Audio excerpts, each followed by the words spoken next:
And from historic Doyle Field in Leominster, we say a very good evening, everyone, and welcome to Football in June here on RFM Audio. Great to have you along with us. Todd Robbins alongside Bill Thomas and Kate Robbins at historic Doyle Field in Leominster tonight. Yes, I said it right, and you heard me right. It's Football in June, and although it is a bright, sunny night, and we're expecting seasonably warm temperatures, the stars are out tonight here at historic Doyle Field, as it is the Central Massachusetts High School Football All-Star Game as put on by the Joseph R. Mehwiney Chapter of the National Football Foundation and the College Football Hall of Fame. It is a North versus South matchup. You know, all those divisions that we complain about, where one team and this team isn't in the right place, and who are they playing, and so on and so forth. Take all of that for the rest of the night, crumple it up, and throw it away. No divisions matter. It is simply geographically based. Teams that are located in the north of Worcester and Middlesex County, they are on the northern squad.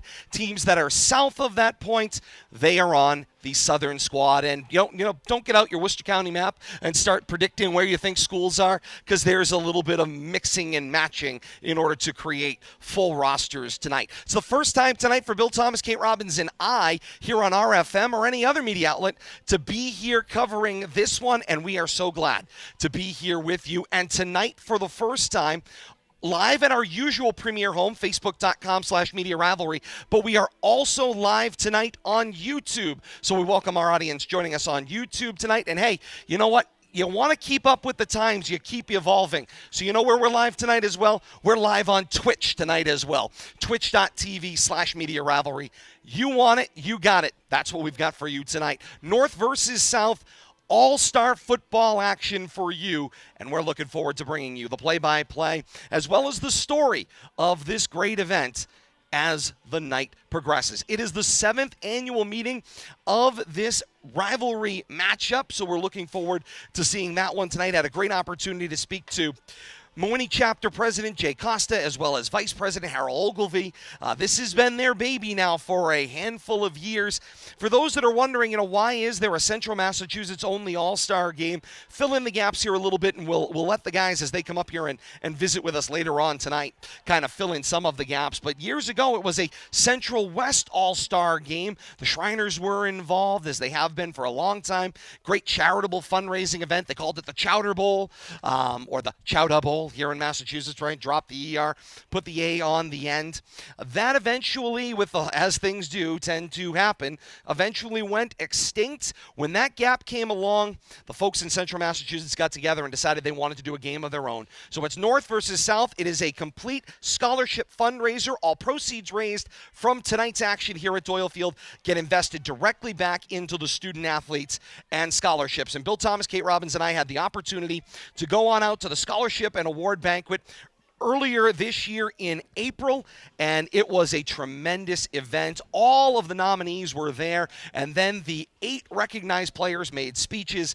It was a phenomenal night. Get to hear about their entire football experience and just what it all meant to them, and that's the importance of the proceeds that we see here tonight. In addition to a last opportunity, this is akin to your college senior bowl. All of the athletes tonight that will compete on the field, whether North or South, are all graduating seniors from there respective high schools. That's the backdrop we have for you here on RFM. Let's welcome in the rest of the team. Bill Thomas, Kate Robbins, great to have you both along with us. And Billy, here we go. It's a first, a little Pro Bowl-esque action, a little Senior Bowl-esque action. Call it what you will, but it's going to be an exciting night here at Doyle Field and a last chance for these seniors under the Friday night lights to take center stage and take a final bow. Well, I couldn't express it any better than you just did, Todd. But what I have to say is I'm seeing a lot of smiles down on the field. Coaches, players, the fans that are filing in. I just took a little walk around the upper bowl area here. This is a great night for football, and I think it's paying respect to these graduating seniors that they very well deserve. And it's something that's been missing the last couple of years. Coach Ogilvie is very passionate about this. He, in 2020, something, we couldn't really avoid. 2021, just there was people were reluctant to get involved, but here in 2022, Doyle stepped up. The foundation's back bigger and better than ever, and we're here to promote and help them out every way we can. 7th annual playing between these two North versus South rival groups. And Kate, I think one of the things that Coach Ogilvie was really excited to talk to me about, and I know we'll hear more from him when he stops by later on this evening, and I think it's the point kind of worth noting here is this is that time where, because of things being so divisionally based, you get a chance to get to see players on fields in matchups that traditionally you wouldn't get a chance to see, and it's a really fun time to get that opportunity to be able to do that. Well, one of the interesting things about this generation of student athlete is that they've all seen each other, but in some instances it's just on video. You hear in the classrooms, you and I both have the opportunity to teach in a classroom setting every day, and the student athletes, they talk about student athletes that play the same sport as they do from other programs as if they're kind of myths and legends, and you hear about things in whispers. So they are certainly all very acutely aware of one another, but very rarely are you going to have a situation in which a Division III player can play against a Division V or VI player.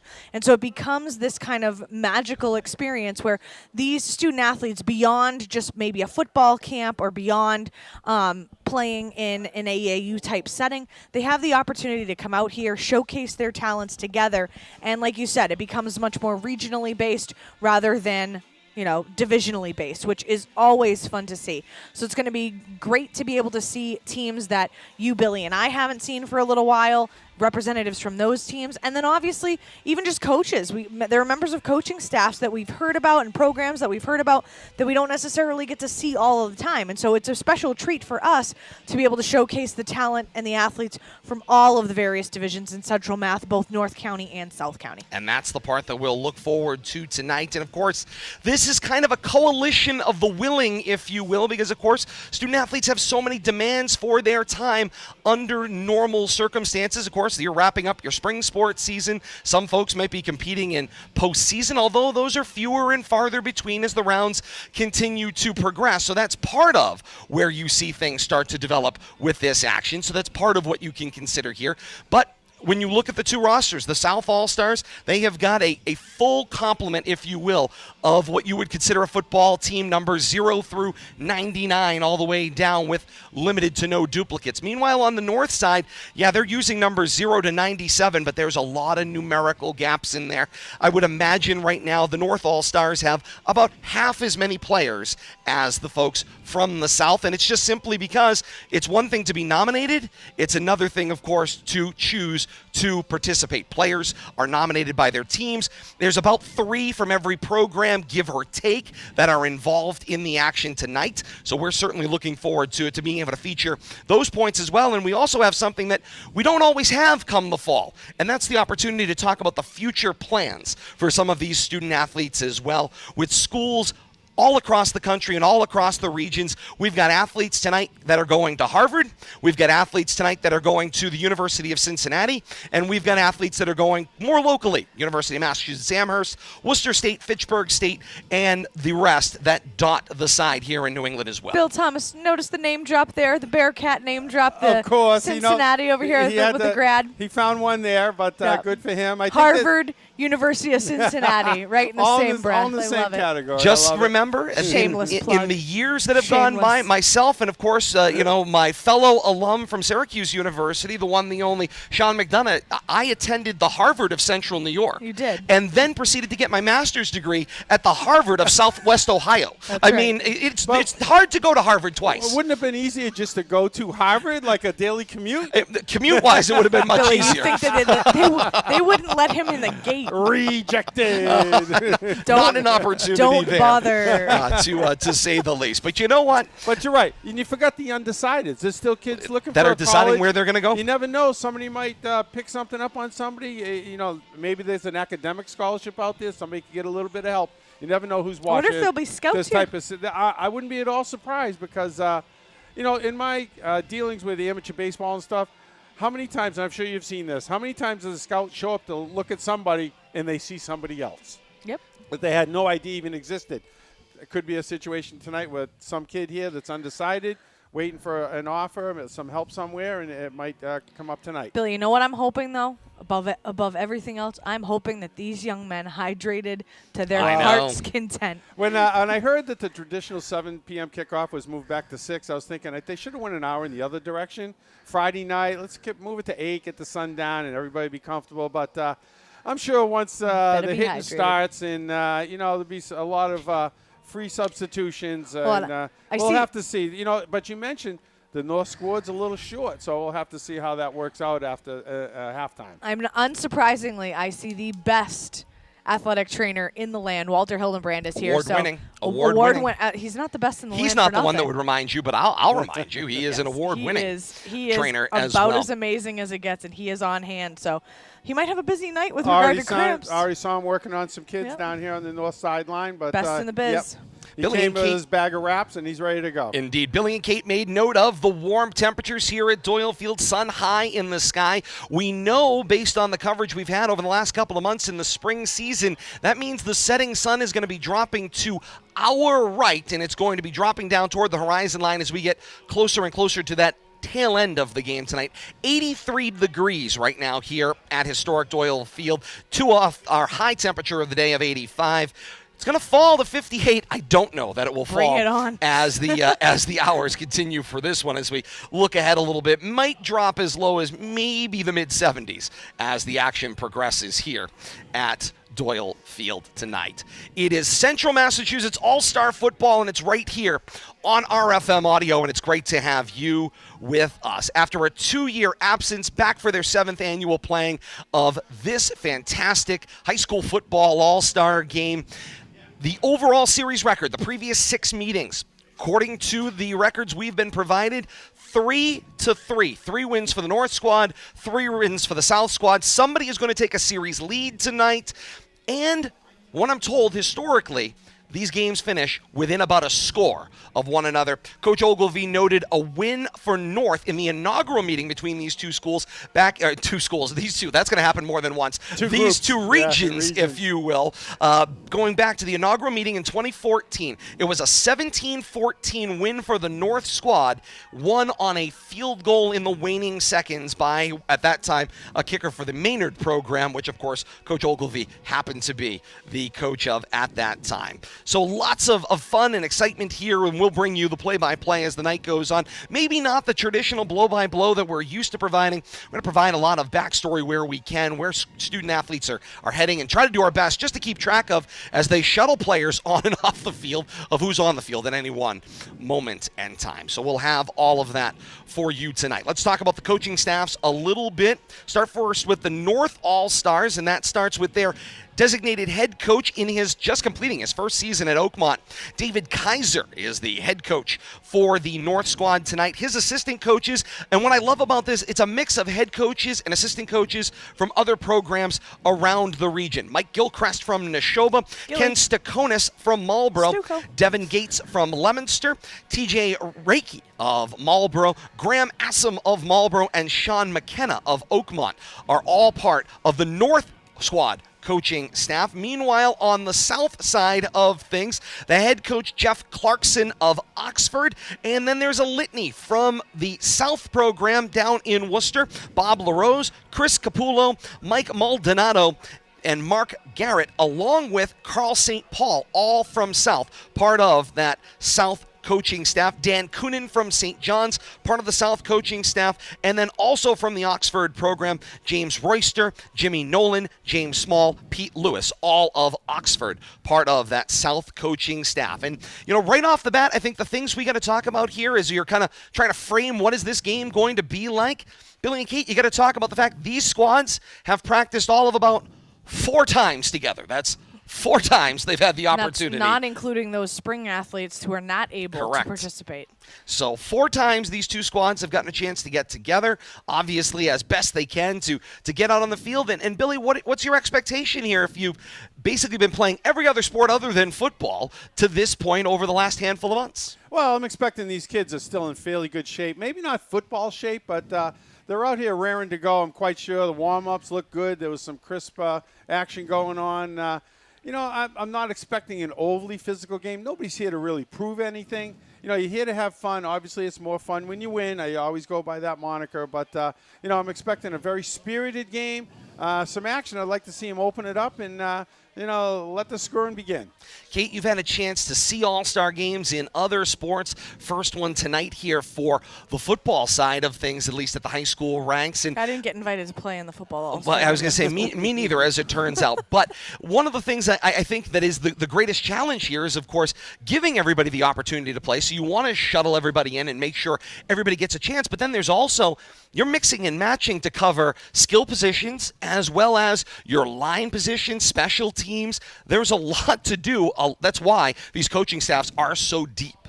I mean, and you have so many moving parts in this particular sport, and things are constantly moving at all times. So, as you said, it's one of those situations where you essentially need an army because you're trying to essentially mobilize an army out there and make sure that you have 11 of the appropriate players out there at any given time, and then obviously on both sides of the ball. So it's going to be very interesting. Both teams have a lot of help, which is great. Everybody looks to be in a phenomenal mood, which is even better. Everybody's just happy to be here. And public address announcer Dick Tucker is introducing each of the members of the squads. We'll pick up with the South and we'll join public address announcer Dick Tucker here at historic Doyle Field for the introductions of both rosters.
With that wind picking up, we are still in the midst of introductions from public address announcer Dick Tucker on the other side of the field. We're about halfway through the roster for South County. They are going to be the visitors in this particular game. As you probably heard in the crowd, Mike, the wind is whipping around Doyle Field here in the lower bowl. But introductions going on for the South County All-Stars at the moment. We are now in the 40s, and we'll have continued introductions from the South, and then we will have introductions from the North as well. We have about 7 minutes and 50 seconds, according to the clock here at Doyle Field, before we have kickoff here with the All-Star game between North and South Worcester County.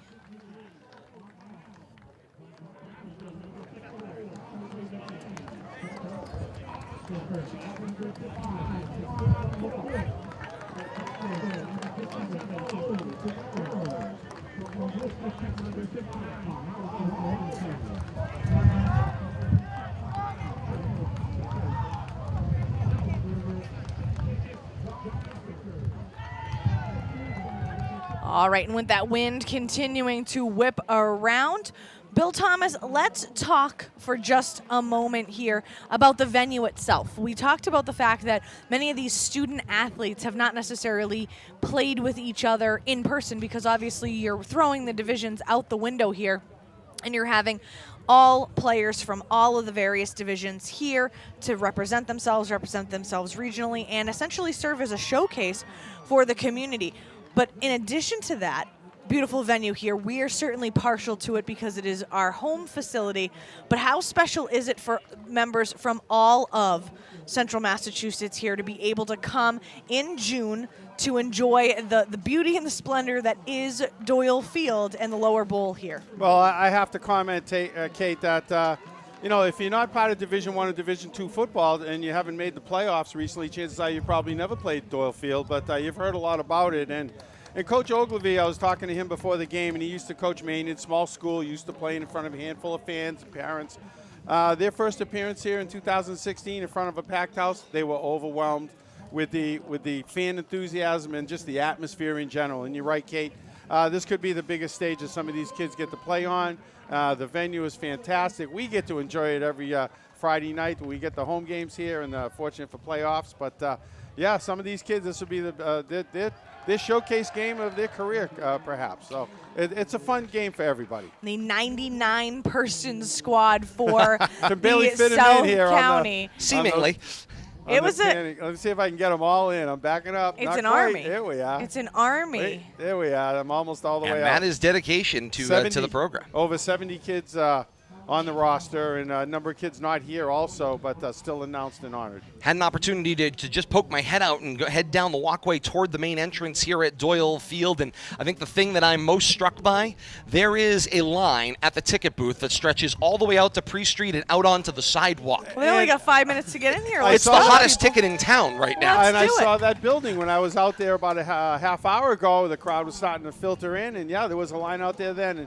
And I think it's just a great tribute to the support, the parents, the fans, and just the student body. Support these athletes one last time as they're finishing up their senior careers. Billy and Todd, you make mention of it. This is kind of a rare opportunity. It's quite removed from the regular season. Many of these student athletes have been able to kind of have their high school careers for football kind of wash over them. They've been able to marinate over it.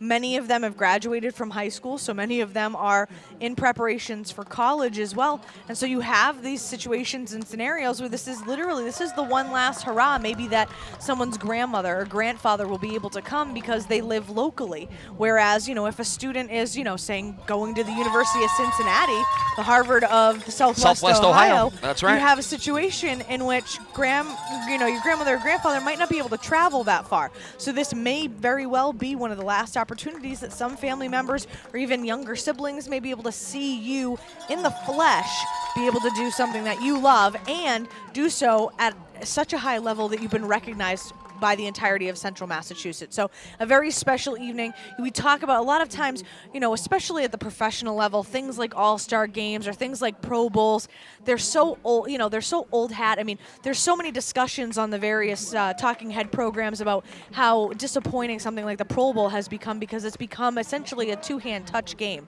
Well, at this level, this is essentially not only showcasing your talents, but it's also serving as essentially a memento for those around you. Number one, it's recognition for your accomplishments, but it truly is serving as a memento for your family, for your coaching staffs, and you're representing your school one last time. And so it's incredibly exciting and incredibly meaningful for each of these student athletes because, like we said, this may be it. And Indeed it may. and the players on one side, could be the last time they get to celebrate on the football field if they're not continuing to play in some fashion. So big game for both sides tonight. No question about it. And of course, as we bring it to you here on RFM Live Audio tonight, great to have you along with us. Todd Robbins, Bill Thomas, Kate Robbins, and you joining us on Facebook.com/Media Rivalry, YouTube.com, search Rivalry Family Media, or if you want to go straight to YouTube, tinyurl.com/Media Rivalry. And tonight, for the first time on Twitch,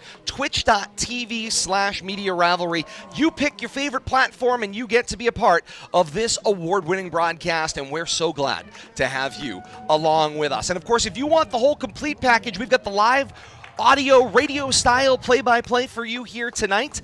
Tomorrow night, you can check out YouTube, you can check out Facebook, you can check out Twitch again, and you get the full and complete video broadcast. So we welcome those of you joining us for the combined broadcast with the video and audio play-by-play on a one-day streaming delay. Wherever you are and however you've come to join us, it's great to have you along with us here on the 7th meeting of North versus South, the Central Massachusetts High School Football All-Star Game, right here on RFM. The introductions were a little bit muffled, so we had to cut away from those, but don't worry, the goal for the night, and this is inspired a little bit by our friends covering the U.S. Open tonight. We are going to get every single name in tonight somewhere at some point in time as we move through. And I love the philosophy. They said over on the folks over at NBC Universal, the Comcast group, if you qualified for the U.S. Open, you deserve to have your name mentioned. Right. You deserve to Well, appear on the air. You qualify for this, we deserve to get a chance to start mentioning folks. Northern Worcester County player because he's on crutches. Indeed. He's not listed in the program. That's Ryan Gentilucci from St. Paul, heading to WPI. We sat with his family during the... he was lovely. Absolutely. And he gave a fantastic speech, one of the scholarship honorees yes. at the event. So So he goes first. He goes first, and he was our first mention tonight, and he is also wearing jersey number 1, unfortunately, due to an injury, not able to play in tonight's competition, but does look forward to returning. And my understanding at WPI, he'll be playing basketball, yes, and he will be playing along Watertown High School alum Adam Patterson, who heads there to play basketball as well. Not on either roster. Not on either Good roster. job. That's a bonus. Bonus. We don't have enough names. Throw a few bonus names in there when you can as well. To midfield go the designated captains for tonight. Referee Jim Nadeau has brought his services to the game tonight. His umpire is Andy Peck. Mark Anderson is the line judge. The field judge is Griffin King. And the back judge is Owen Napolitano. And joining us up here at Press Row, Tom McCarthy is on the clock tonight here inside historic Doyle Field. So the coin toss up and down. Bill Thomas, this is your show. I'm on it. The South has won the toss, and they're going to elect to receive. North will be defending the end zone to our right. And we're looking forward to one it. additional item on the captaincy for South County. Number 77, Caden Bernard in plain clothes from BMR. So we'll give him a mention because he's clearly not going to be going out on the field, but he was representing the South in number 77 in his jersey, but otherwise in plain clothes. So we will not see him out on the field either this evening. BMR, Kate? Blackstone Millville Regional. That's Bill my Thomas, area. Southern Worcester County. Absolutely. Checks that one in for us as well. So that's the Swickle. Indeed it is. The Swickle well represented Southern here Worcester tonight, County. as is the Midwatch League. Is there going to be a quiz? We're going to have a lot of fun here trying to fill in the gaps as we work our way through as well. Time now for the National Anthem here inside Doyle Field. We've got it for you here on RFM. And then it's kickoff of the 7th annual North versus South All-Star game.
And with that, we're ready for All-Star football here at Doyle Field tonight.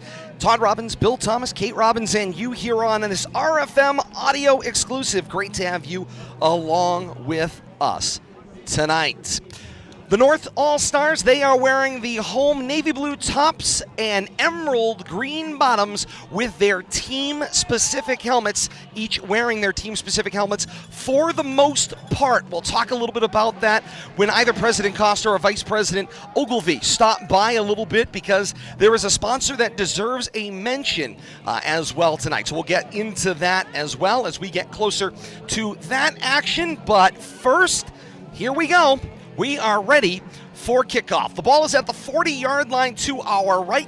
North will be kicking from right to left. The South All-Stars wearing the white tops and the navy blue bottoms with their school-specific helmets as well. On the approach, the kick is away, and away we go on the foot of Coleman Hostage. And that ball will cross the goal line as it goes right to left through the air in the left end zone for a touchback, and the ball will come out for first down and 10 for South. Nice job right there. Showing his leg off, a little bit of wind behind him. Wind is whipping here, but help keep the temperature down and keep the kids a little refreshed, but beautiful night for football. Chamber of Commerce weather, as I like to call it. This one coming all the way out to the 20, so it would be first and 10. And here they come. Ryan Boyce will get the start, the Northbridge quarterback.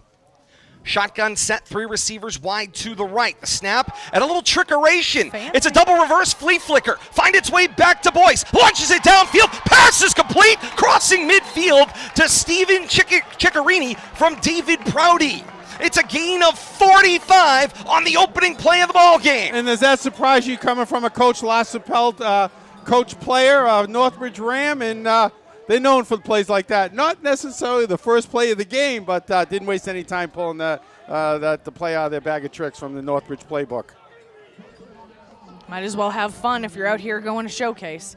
So it'll be first down and 10 from the 37. Comment about the fun, but you're exactly right, Kate. And the snap and the give from Boyce puts it in the belly of Phil Johnson, who will come from left to right, turn the right corner, cross the 35-yard line, and be brought down at the North 34. You want to talk about the kids having fun, Kate.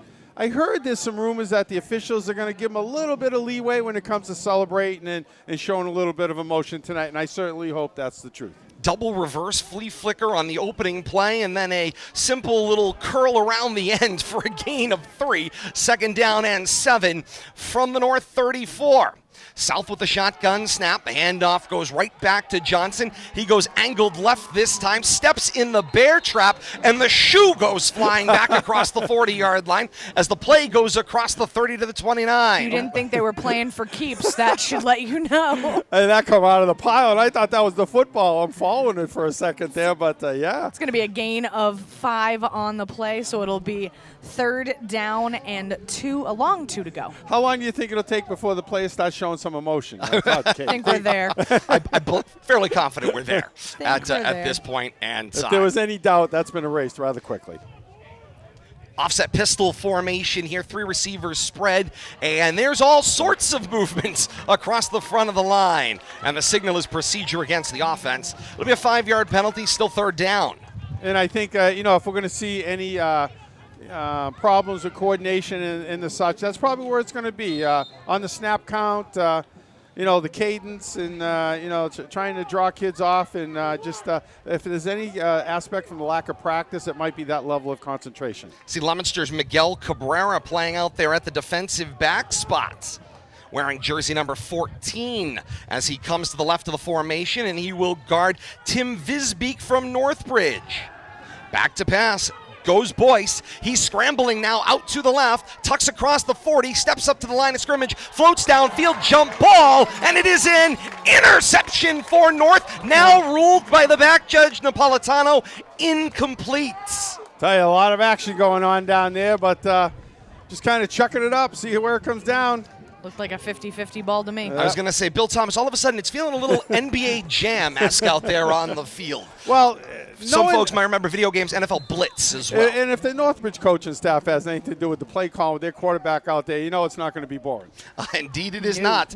Fourth down on the incompletion. It'll be 4th down and 7. 9:41 to play here in a scoreless first quarter. First offensive possession of the game has belonged to North. And, of course, the big play thus far has been the 45-yard completion from Boyce to Johnson on the first play of the game on the double reverse flea flicker.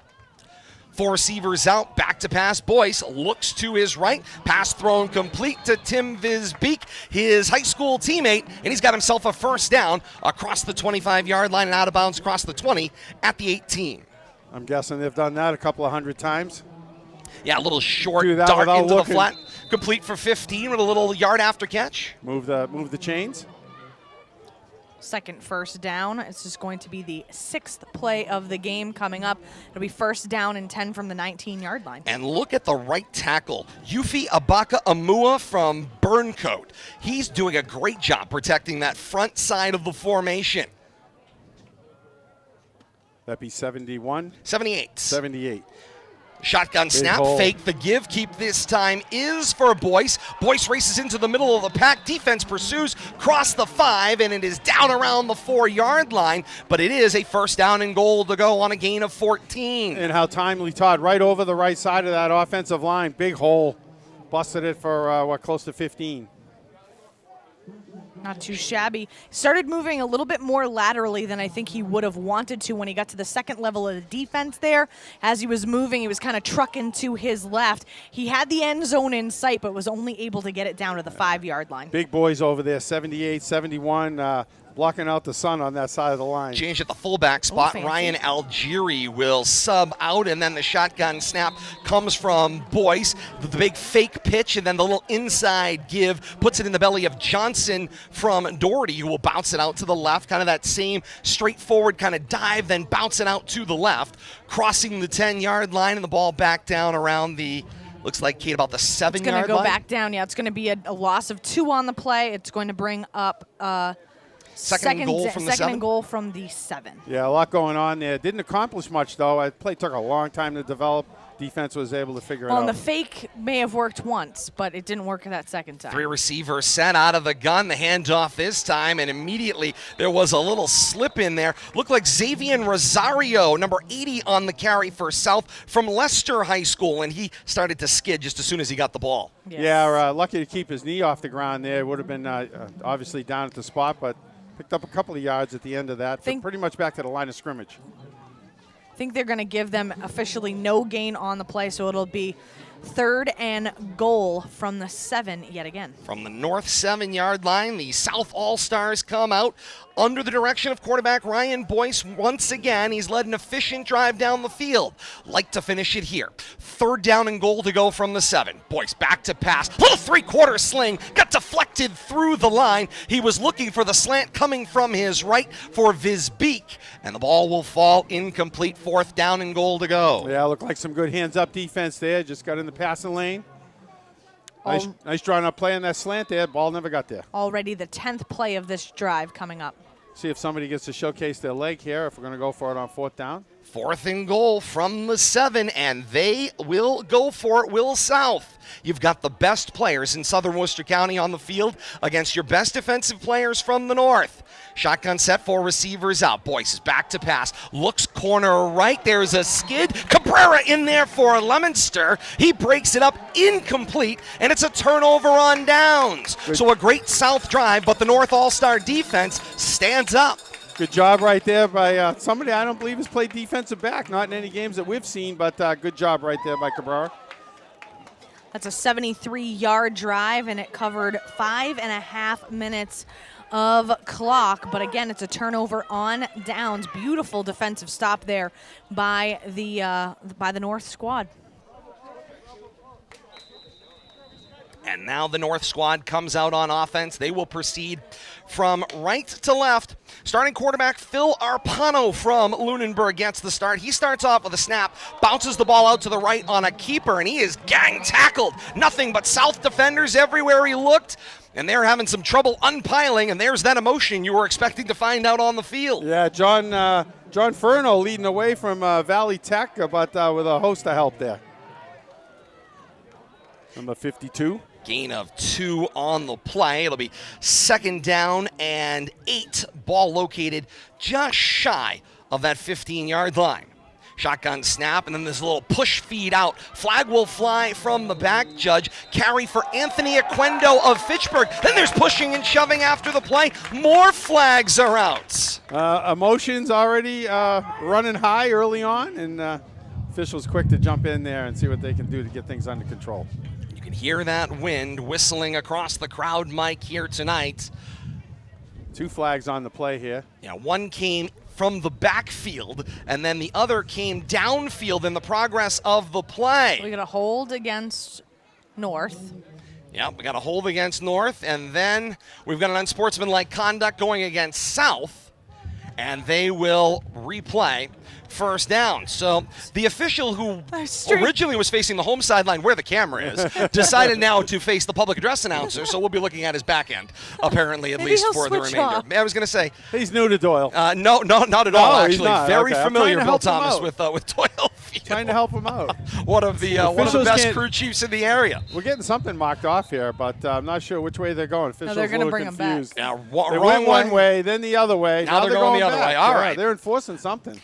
You know it's not the fall, and people are not in mid-season form when. So they are forcing the hold, and then what about the dead ball foul? It looks like maybe offsetting penalties They're may have gonna been what offset came, you. what came up there. So it'll be yeah. a 2nd down and 13 Are we confused? Just from the 5. Maybe. Shotgun set, back to pass.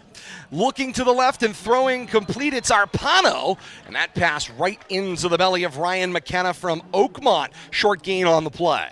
Yeah, picked up about 2 right there. Maybe a gain of 5. Got it out to about the 10-yard line. It's going to bring up 3rd and long for sure. 3rd down, 8 to go. Ball just shy of the 10-yard line. Looks like it finds itself at about the 9. Shotgun snap, back to pass. It's Arpano. Flag is out on the play, and Arpano is sacked. Sacked on the play, and the celebration ensues as the sprinklers fire up as well in the end zone. Good thing we're playing on artificial turf, so they won't pop up on the playing field, but you're right. And it was so well-timed. It came at the moment of the sack, and all of a sudden I thought a USFL game broke out. And timely enough, Amouche there in on the play. No, Hathaway in on the play there. Big number 79 on defense. From St. John's, the senior.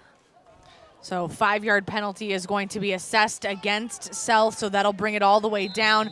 Looks like they're going to be replaying 3rd down, so it'll be 3rd down and about 3. And another flag is out on the play. More 3rd down potentially, although it is inside of 5 yards. That may be enough for a first down. Be a 1st down. Looks like offside maybe, huh? Yeah, that's what the call is, offside. 5-yard penalty puts it beyond the line to gain and will result in a 1st down for the North squad. So not a traditional way to achieve a 1st down. Certainly not the flashy double reverse flea flicker that the South came up with for their first down. But nonetheless, the ball's matriculating down the field from right to left. The shotgun snap for Arpano. The handoff for Aquendo. Straight up the middle of the field he goes, crossing the 20-yard line to the 21. And there's a lot of pushing and shoving. There's some emotions already here. We're not even just over halfway through the 1st quarter. And if you think these kids didn't come to play, you got another thing coming. If you were expecting a controlled scrimmage, that was not what you were. If you were thinking a 2-hand touch Pro Bowl, you're not going to get that here tonight. Indeed, you are not. Passing the 5.5-minute mark here in quarter number 1. Scoreless, North and South locked in an all-star battle here at Doyle Field tonight. Locking horns as it was. Indeed, and here's the snap for Arpano. Handoff went straight up the middle for the fullback, Connor Salmon from Neshoba. He had a phenomenal senior season and chewed up a lot of yards against Leominster in action you heard here. Good for a gain of 4, 3rd down and 6 to go. Ball's advanced its way past the 15-yard line. Looks like about the 17, Kate? 23. Thank you. Appreciate it. Yeah, the glare on the field's not helping. If anything Doyle needs to do, maybe invest in some paint. It's the off-season, if you will. Signal comes in from the sideline from Coach Kaiser of Oakmont. Arpano, the high snap, fields it. He takes it straight up the middle of the field. He's met almost immediately. Waist high and taken down on the play. 81 on the tackle. Steve Solno of South with the hit. We'll call it no gain on the play. Yeah, no gain, and defense ready for that one. It looks like we're going to see our first punt of the game here, Todd and Kate. Because we're already back to 4th down and moderate to go. Hunter Wolfrey from Groton Dunstable trots out in punt formation. Stands back around the north 13-yard line. Swinging gate set up in front of him. Good snap at about waist high. The punt is away. It's an end-over-end wobbler. It will hop around the 45-yard line of South. It will be returned by Isaiah Carpaye from Doherty. Finds his way out to the right sideline. Bounces across the 45 and gets unceremoniously taken out of bounds by Adam Al-Namari at the 49-yard line from Marlborough. Nice run back there, though, shaking that first tackler. Ran up the back of one of his blockers, got around him, picked up about 20 yards on that return. Starting field position for South has been excellent thus far. North County, they were backed up all the way to their own 7-yard line after a beautiful defensive stop by their defense. But right now, not only has the offensive production favored South, but so has their starting field position. 3:37 to play here in quarter 1. Scoreless. Second offensive possession, for South. And taking possession at the quarterback spot, it's Ryan Boyce from Northbridge once again. Back to pass he goes, hits the back foot, three-quarter sling out to the right. It is complete for Tim Visbeek. The ball comes out as Visbeek crosses midfield to the north 47-yard line, but he is whistled down with possession. It will be recorded as a gain of 4, 2nd and 6. That Good job right there. The two Northbridge kids hooking up. They know each other well. Might as well go to something that's been proven time and time again. Try to get that first score.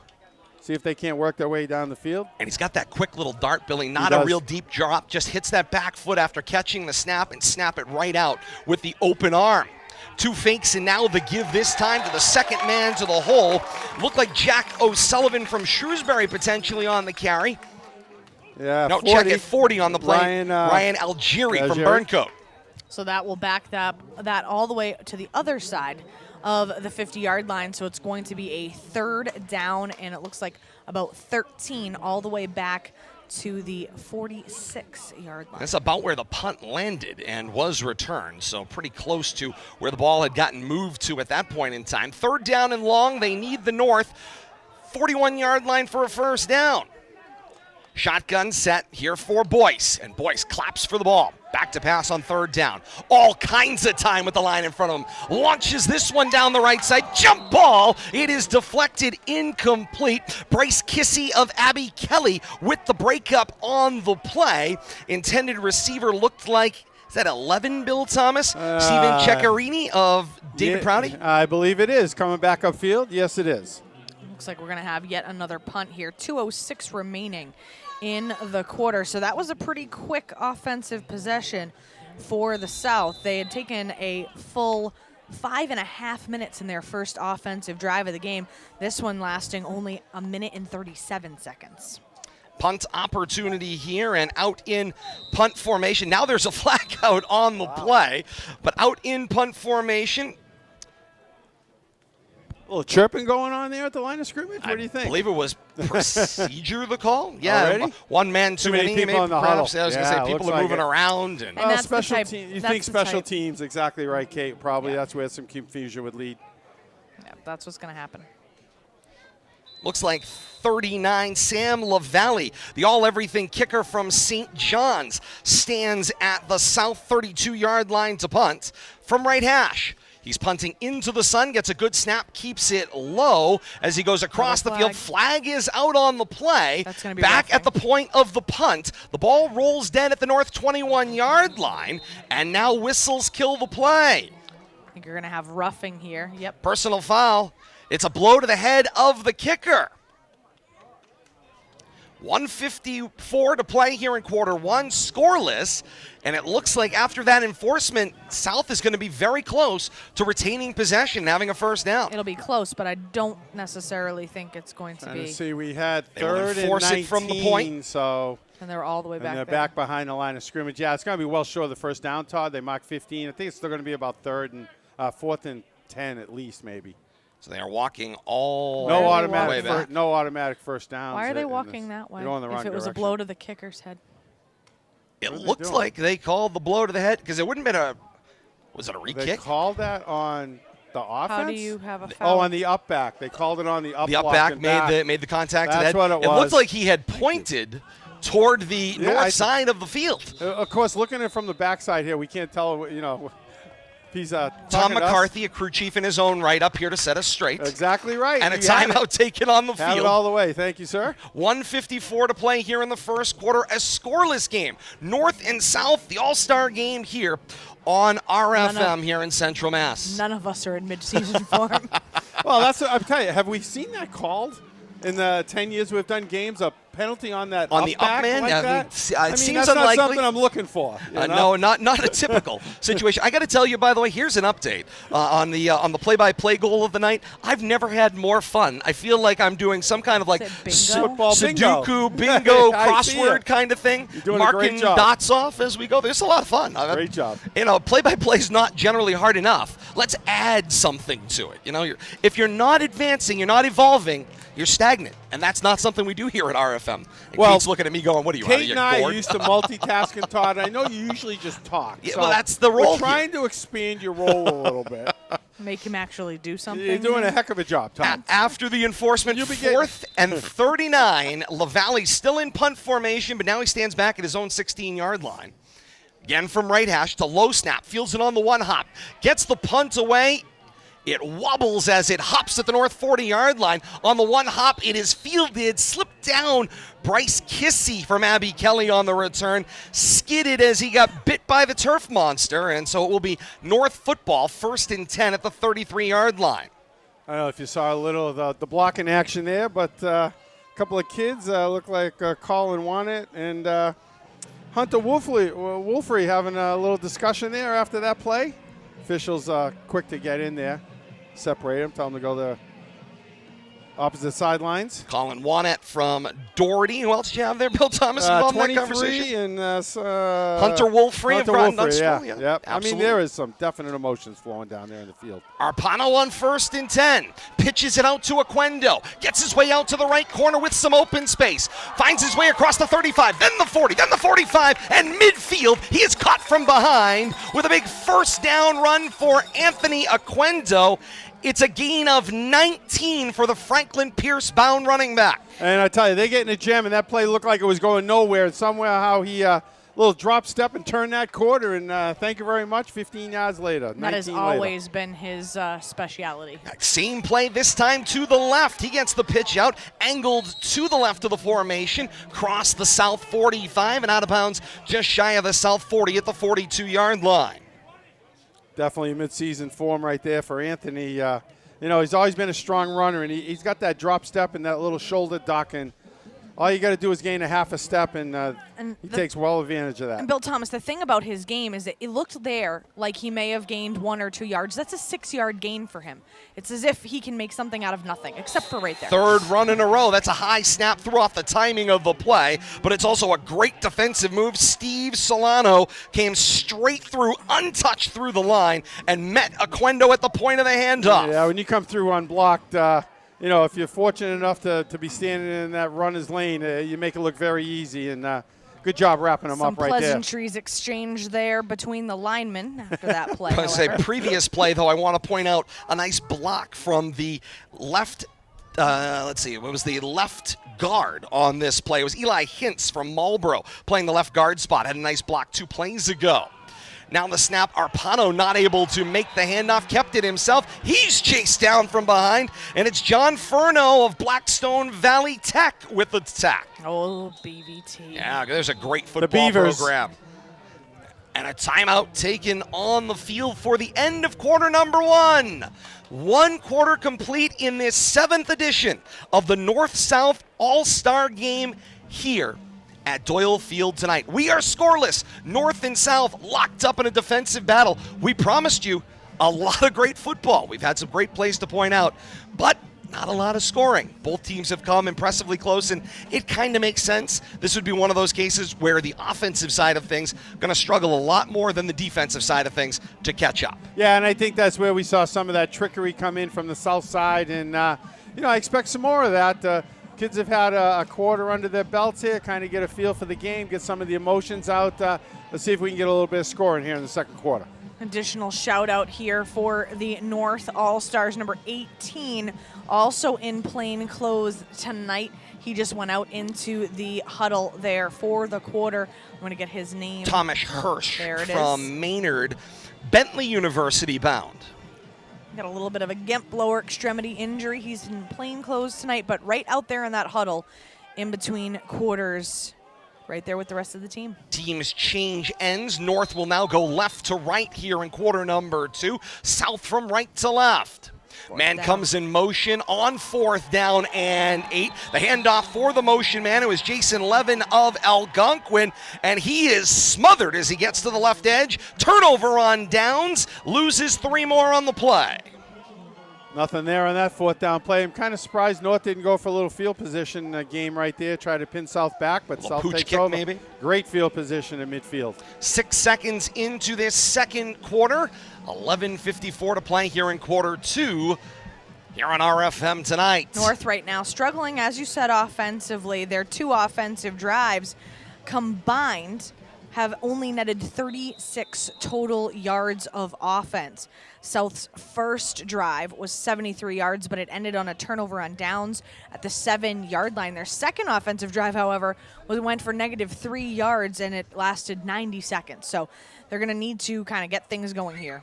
First down and 10 to go. South with the ball. Boyce continues at the quarterback spot. He makes the handoff on the end around for Xavier Rosario of Leicester, who scampers his way out to left edge, crosses midfield, and he's taken down at the north 48-yard line. And a flag comes out from the umpire spot. People are just not getting along right I now. think they got to keep their mouthpieces in to stymie Just the keep conversations. chewing. Yeah. Oh. Unsportsmanlike conduct signaled against North. It'll be a 15-yard penalty. Going to give South great field position here. Move it down inside the 30 or close to it. And South's offense certainly doesn't need the assist. So they will advance the football forward. And here's my favorite part. Despite the fact that this is an all-star game, the coaching staffs are working the officials. I love of course they are. There's never it's never a quiet night, even if it's an all-star game. You're wearing the stripes, you're a target, apparently. First down and 10 to go. Ball finds itself at the 33-yard line of North. Right to left. Snap here. Handoff goes to the inside. Johnson from Boyce. Cuts back to his left, coming across the 30-yard line and taken down around the 27. Hard running right there, fighting for about 3 extra yards after initial contact.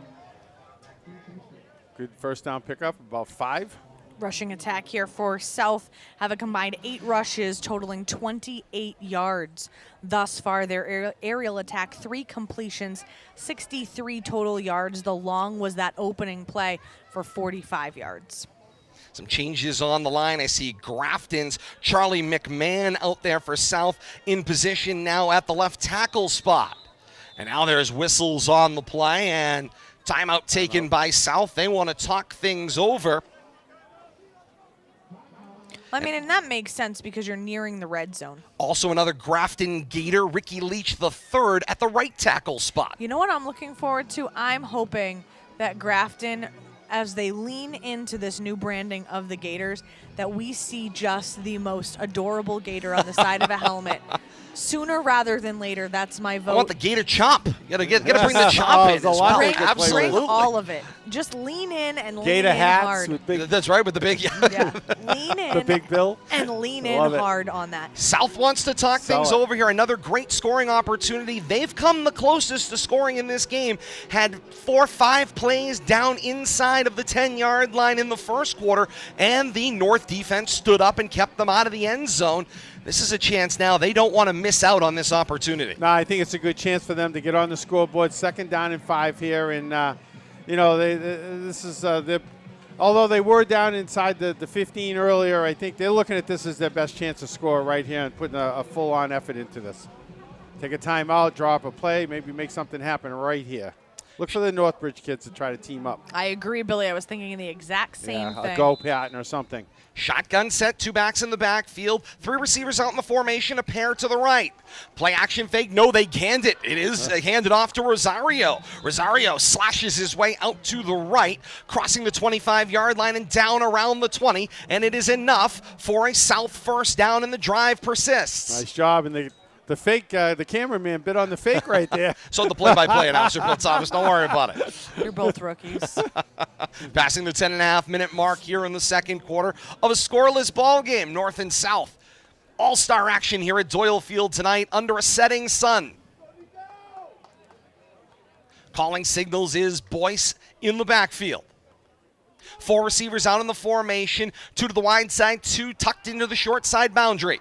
Boyce flushed out of the pocket, gets a block, spins away, now decides with some presence of mind, chuck a little dart into his own bench. It crosses the line of scrimmage. It is officially incomplete, and great thinking downfield by Boyce. Talk about awareness right there. Struggling and getting turned around, but somehow able to get that past the line of scrimmage to avoid a grounding penalty. And a play like that, And obviously a throwaway play, it's quite impressive to understand that these student athletes, their mental acuity and their react and knowing to get rid of that rather than take the sack in that instance this far away from the regular season. Very well done. Al-Namari was frustrated. He came out for North after the play on 2nd down and 10. Handoff comes here. Will bounce in the hands of Rosario to the left of the formation. He'll angle down across the 20 and lean his way forward toward the 15-yard line. Give him a gain of 5, 3rd down and 5 from the North 15-yard line. Have to see if North keeps it on, South keeps it on the ground here. Al-Namari on that previous play, he had every chance to grab a hold of Boyce in the backfield and just couldn't find him. There were arms and legs flailing everywhere. Boyce doing a good job, avoiding that and setting up a 3rd and 5. Probably in four down territory, but wouldn't be a surprise to see South maybe trot out a field goal kicker, give him a little chance to shine. Adam Steinberg from Westboro subbed out of the game. Little offset eye. Boyce, the play action fake. Rolls toward the backside. Looking end zone and is long and incomplete. He was looking for his Northbridge teammate Tim Visbeek, and Visbeek was not able to reel it in. Yeah, I tell you, he had a country acre in front of him, though, a country mile. He could have maybe still be running to the corner of the end zone. At least got a 1st down, but chose to go for the fade in the corner. Big 4th down coming up here. And they'll see themselves in the CCC as, of course, Boyce is on his way to Endicott. And meanwhile, Visbeek on his way to the University of New England. We've got a field goal attempt coming up here. Well, if you had LaValle on your roster, you would take an opportunity to kick a field goal. This is really what this is about, this kind of game. Sam LaValle sets up in punt formation. Field goal. A field goal formation, excuse me. We don't Look see at it everybody at the line, jumping up and down. Ball's down. The kick is toward the posts and through. And Sam LaValle gets the ball game scoring started. 8:59 to play in the 2nd quarter. South on top of North, 3-0 on the Sam LaValle field goal. Nice job right there. Yard. That's what it's all about, showcasing the talent. Looked like Sebastian Romaine of St. John's to do the holding, or did the holding in that case, for his teammate LaValle, and LaValle took the setup and drove it through. Line of scrimmage, was about the 21, 22, is a good 35-yarder. Angled from the left. About a 30, 32, 33-yarder, but straight and true. I think it would have been good from 40. Teams come back up the field. South All-Stars on top of North, 3-0. Defense has certainly been the name of the game to this point in the ball game. And you would kind of think the defense would be a little ahead of the offense. The timing, defense, you're just reacting and going. The offense has a little more timing involved in, letting things develop. North taking a little extra time here coming out on the field, talking things over, and I'm sure they're looking to attack right back here. John Himawi from Grafton joins the special teams lineup for South. LaValle's got the ball on the T40-yard line at our right. Kicking from right to left. Kick is away, and he booms this one. Wow, they go through the uprights? Almost toward Morton Street, through the end zone, and we've got a touchback. 8:59 to play here in the 2nd quarter. South on top of North, 3-0. If you've got that type of a weapon in your arsenal, and an all-star game, coaches probably just feel so spoiled when you see something go out there, 32 yards, can of corn, kick it, let's get 3 points on the board. Not everybody has that type of weaponry at their disposal. And let's ask a coach. Joining us now, the chapter vice president for the Mehwiney Chapter of the National Football Foundation and the College Football Hall of Fame, Harold Ogilvie. And Coach, you've had a chance to coach in this game. You've had a chance, of course, to see how this game has grown and developed. And you get a chance with a field goal kicker. You told me you had a field goal kicker that won a game in the inaugural meeting. The first All-Star game, won the MVP because he kicked a field goal just before the half and did a great job on it. And again, the kicker for the South, Sam LaValle from St. John's, he's just a special kicker. I was watching him warm up. You might see his name doing some big things up on the hill in Worcester at Holy Cross. Man, what a great program to join, an up-and-coming, continually to grow type program. Aquendo on that carry, gets himself a 1st down carry, good for 8. It's 2nd down and 2, and Coach, you've, of course, had an opportunity, as I said right off the top, to see this game grow and develop. We talked a little bit about it last night, and, of course, that is, of course, how things have changed. This used to be a Central West game over the years, and it was phenomenal at that time, but then, like a lot of things, it disappeared, and that left a gap, and you guys stepped into the vacuum. It worked out. The West didn't want to play us anymore, so it worked out that we just started our own. Again, we had 6 guys on there, myself, Jamie Tucker, Tommy Bingham, Kenny Stakonis, Justin McKay really wanted that, let's put our players out against our players and let's see what Central Mass has to offer. And every game they've been great, and this one's turning out right now, pleasantly surprised. How about the fan support, Coach? What a crowd here tonight. Beautiful. It's awesome to see these kids' families come out, support. It's being in a field as big as Doyle and seeing that it's just full right now. It's pretty impressive. Ticket line was back out to Priest Street. I saw out there prior to kickoff. That was the rumor I heard. I heard Chick-fil-A trucks should be rolling in. They got caught in the traffic. I can imagine. Arpano's pass incomplete, intended for Ryan McKenna from Oakmont, and it's seemingly like a hockey game. A full-scale lineup change has occurred on the South defense. Meanwhile, on second down, the pitch comes to the outside. It's Aquendo. Flags out on the play. Aquendo upright sideline. He hops up in celebration as he crosses midfield to the South 48-yard line. He's got a first down at the moment, but we'll check the flag. 7:59 to play here in the second quarter. Coach, you touched on it a little bit. You talked about the playing here at Doyle Field. We talked a little pregame. One of your first experiences in your kids being exposed to this type of venue. It was awesome. I mean, 2016 when we came out here with Maynard, we'd never played in a place like this before, and to come in and the community rallied around us just like the people are tonight. This is a great way for these kids. These memories these kids are making tonight, it's just so special. And I'm so glad that I'm involved in this. Substitution violation was the penalty against South. The penalty doesn't surprise me. It was declined. And who was it on? I was going to say everybody. It was declined. Everybody but the center, maybe? 20-yard gain for Aquendo stays on the books, and then another flag out here on the subsequent first down play. Procedure against North puts the ball back across midfield, and it will be marked at the 47-yard line. It'll be a 1st and 15. And Coach, we had an opportunity to talk about a lot of things about this game, and of course I think one of the things that really stood out to me is it's a scholarship competition as well. Every dime that is raised here tonight goes back into these student athletes. It goes back to the kids. We've actually got a couple of the scholarship winners, I can't remember the names now, on both teams, and they're here playing in this game, and it's they're helping to raise money for next year's seniors. And that is, of course, the great part. It's like paying it forward. It really is. Somebody that previously played in this game earned the money, of course, for your scholarship, and subsequently you get a chance to earn it for them. Second down play coming up here. Arpano looks for a signal from the sideline. 3 receivers out in the formation. Aquendo will switch from right pocket to left. And now the snap. Pitch it out to Aquendo. Angled to the left of the formation. Stutter step toward the 45, and he gets hooked and hauled down on the play. And they say, make it rain defensively over on the far side. A celebration from Matt Power of Shrewsbury, who had the tackle. Yeah, he put the brakes on over there, but the defense certainly didn't, and couldn't get around him that time. Dodged the rain tonight for a beautiful night here at Doyle Field as well. I don't know if it's clean living or what, that we somehow the last 2 times we've had this, we've had nothing but beautiful weather and someone smiling at us, and I appreciate that. Doyle knows. 3rd and 7, that's right. Bernard Doyle knows. Chamber of Commerce weather for you guys. Arpano back to pass on 3rd down. Looks out to his right and throws. Pass is complete. Marcus Bass. Thank you, You're of Hudson well done. with that one. See, it's great to have somebody up here that can make that initial catch. Coach, we've been playing a little bingo up here. My goal for the night, mention every player you people have put on these rosters, and thus far, I'm making a dent here in the first quarter. Big 4th down play coming up here. Indeed it is, and there's a pair of receivers tight to the boundary short.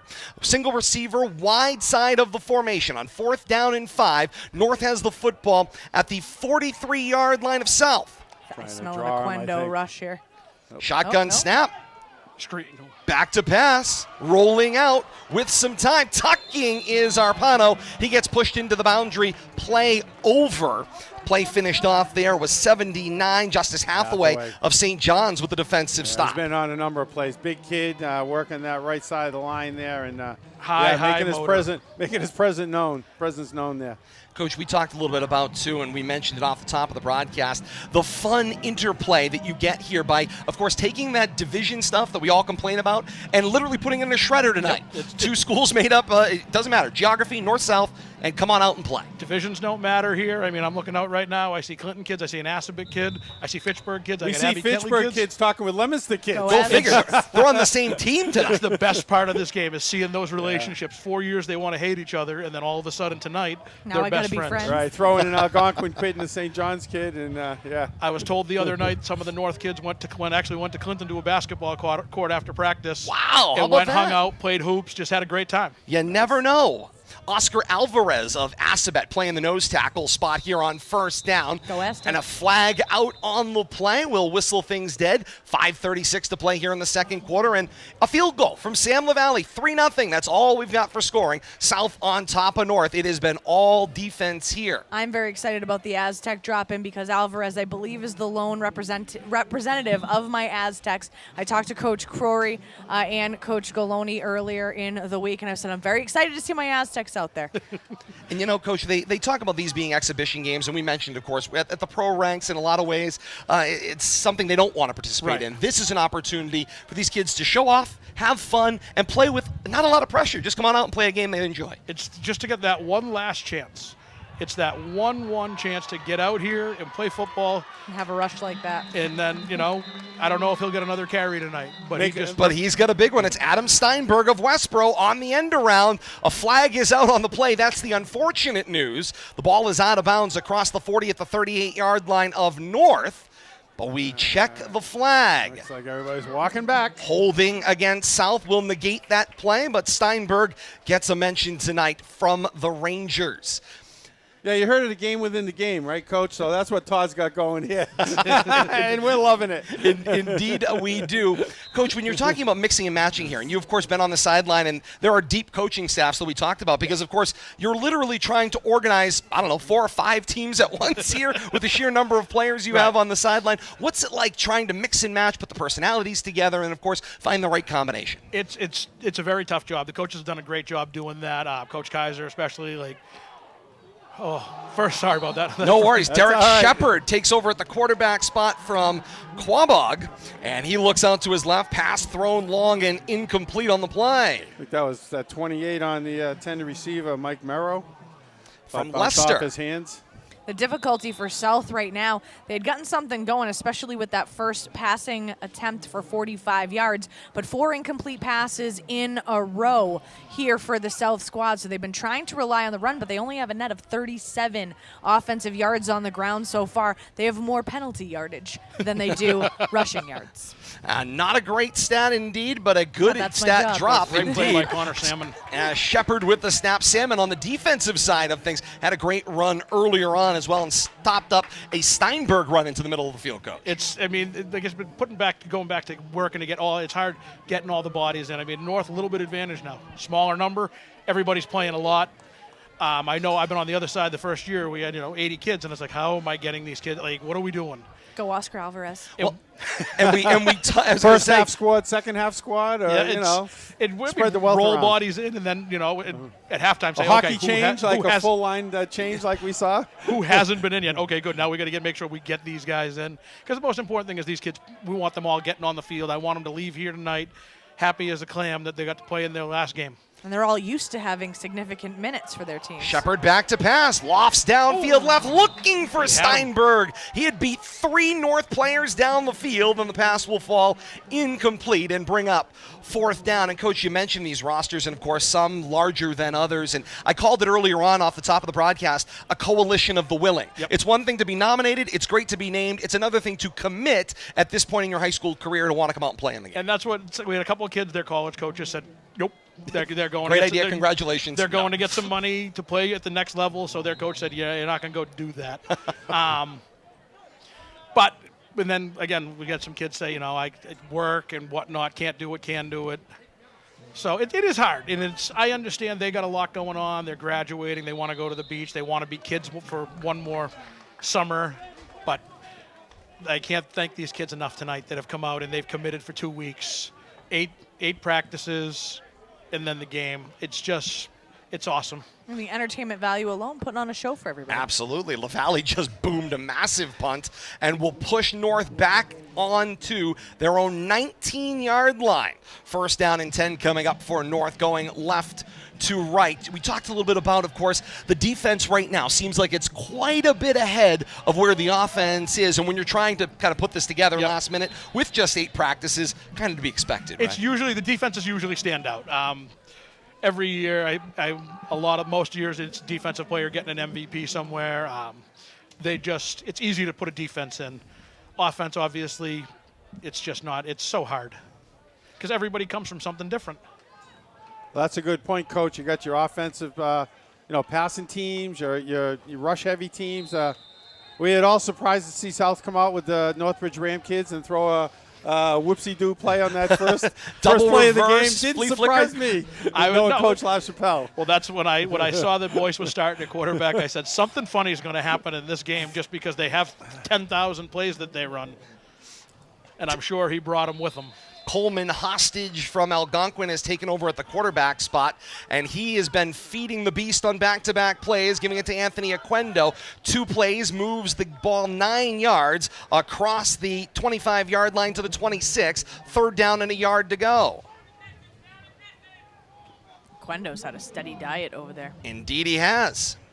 He's got Salmon in the backfield with him this time, as all of a sudden the baseball infield has just blown across the bowl, and a timeout taken on the field. I was thinking the same thing. Where'd that come from? 3:04 to play here in the second quarter. The wind continues to whip here at Doyle Field. It is 3-0 South on top of North. And, Coach, you had mentioned to me something else that I want to make sure we get in here before our time together is over. And let's talk a little bit about, of course, we see them wearing these great uniforms, which, of course, the players had an opportunity to either purchase their jersey or provide a sponsor that would sponsor their jersey, so the names are on the back. Not something we can always do at the high school level. They're wearing their high school helmets for the most part, and that's the piece I want to talk a little bit about, because there was some trouble getting some people's equipment back, and you got some help from Rydell in this situation. Dave Schoenfeld, sales rep from Rydell for this North Central. I can't thank him enough, because we were at a point last week where we didn't know if we'd have the game because schools haven't gotten their equipment back, and we just didn't know what to do. And then, obviously people aren't going to want to give us their equipment from there for their upcoming season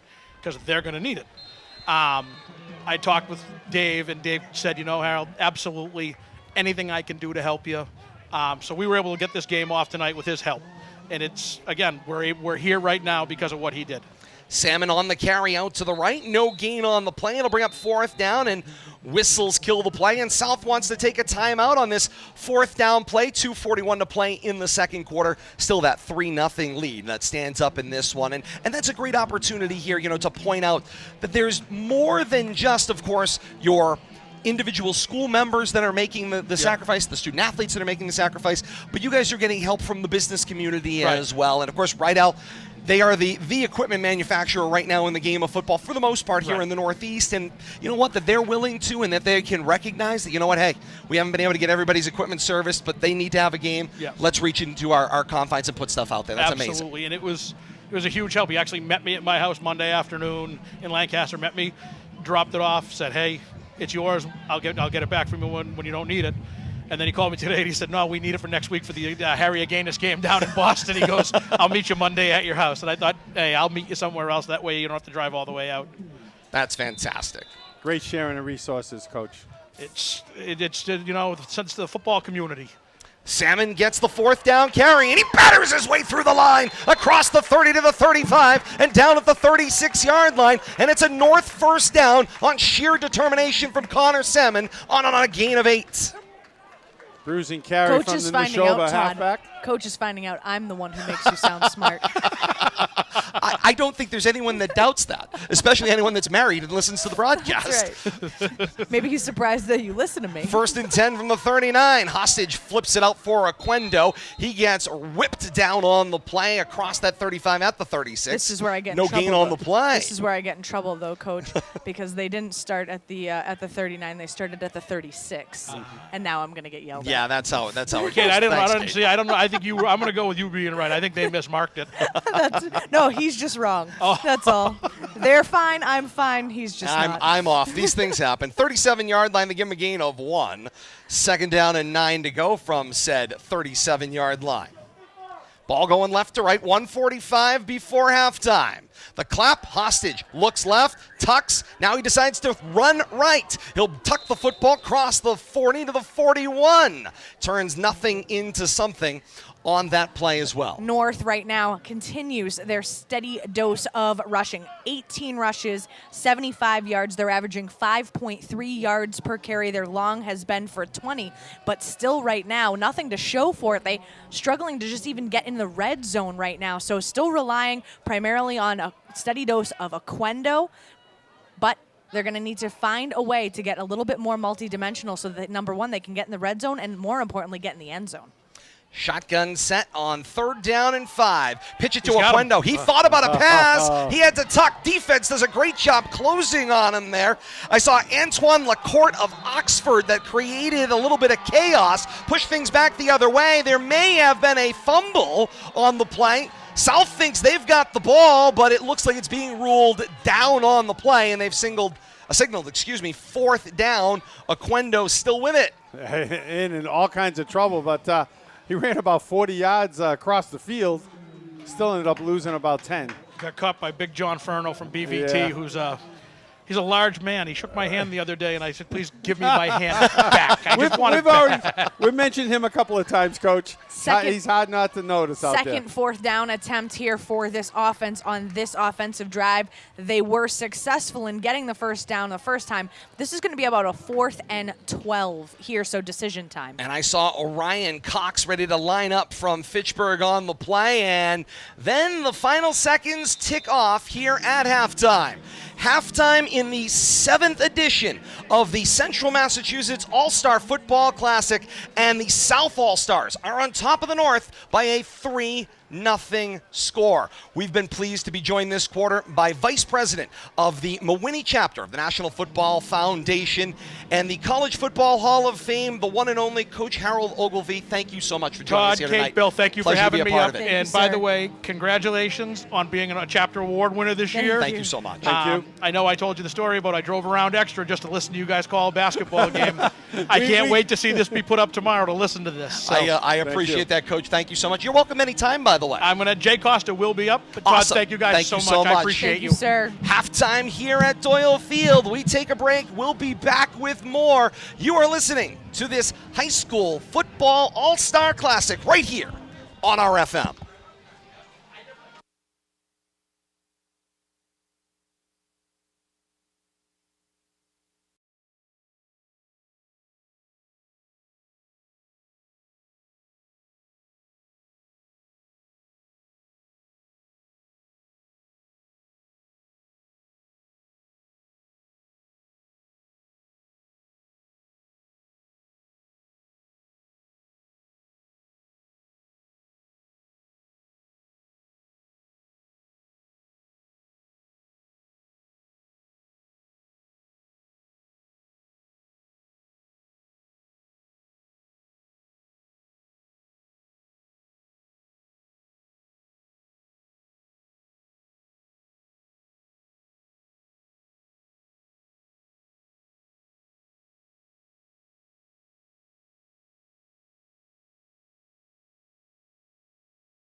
Carissa finished her high school diploma. If you're even considering getting your high school diploma, you can do it. No one gets a diploma alone.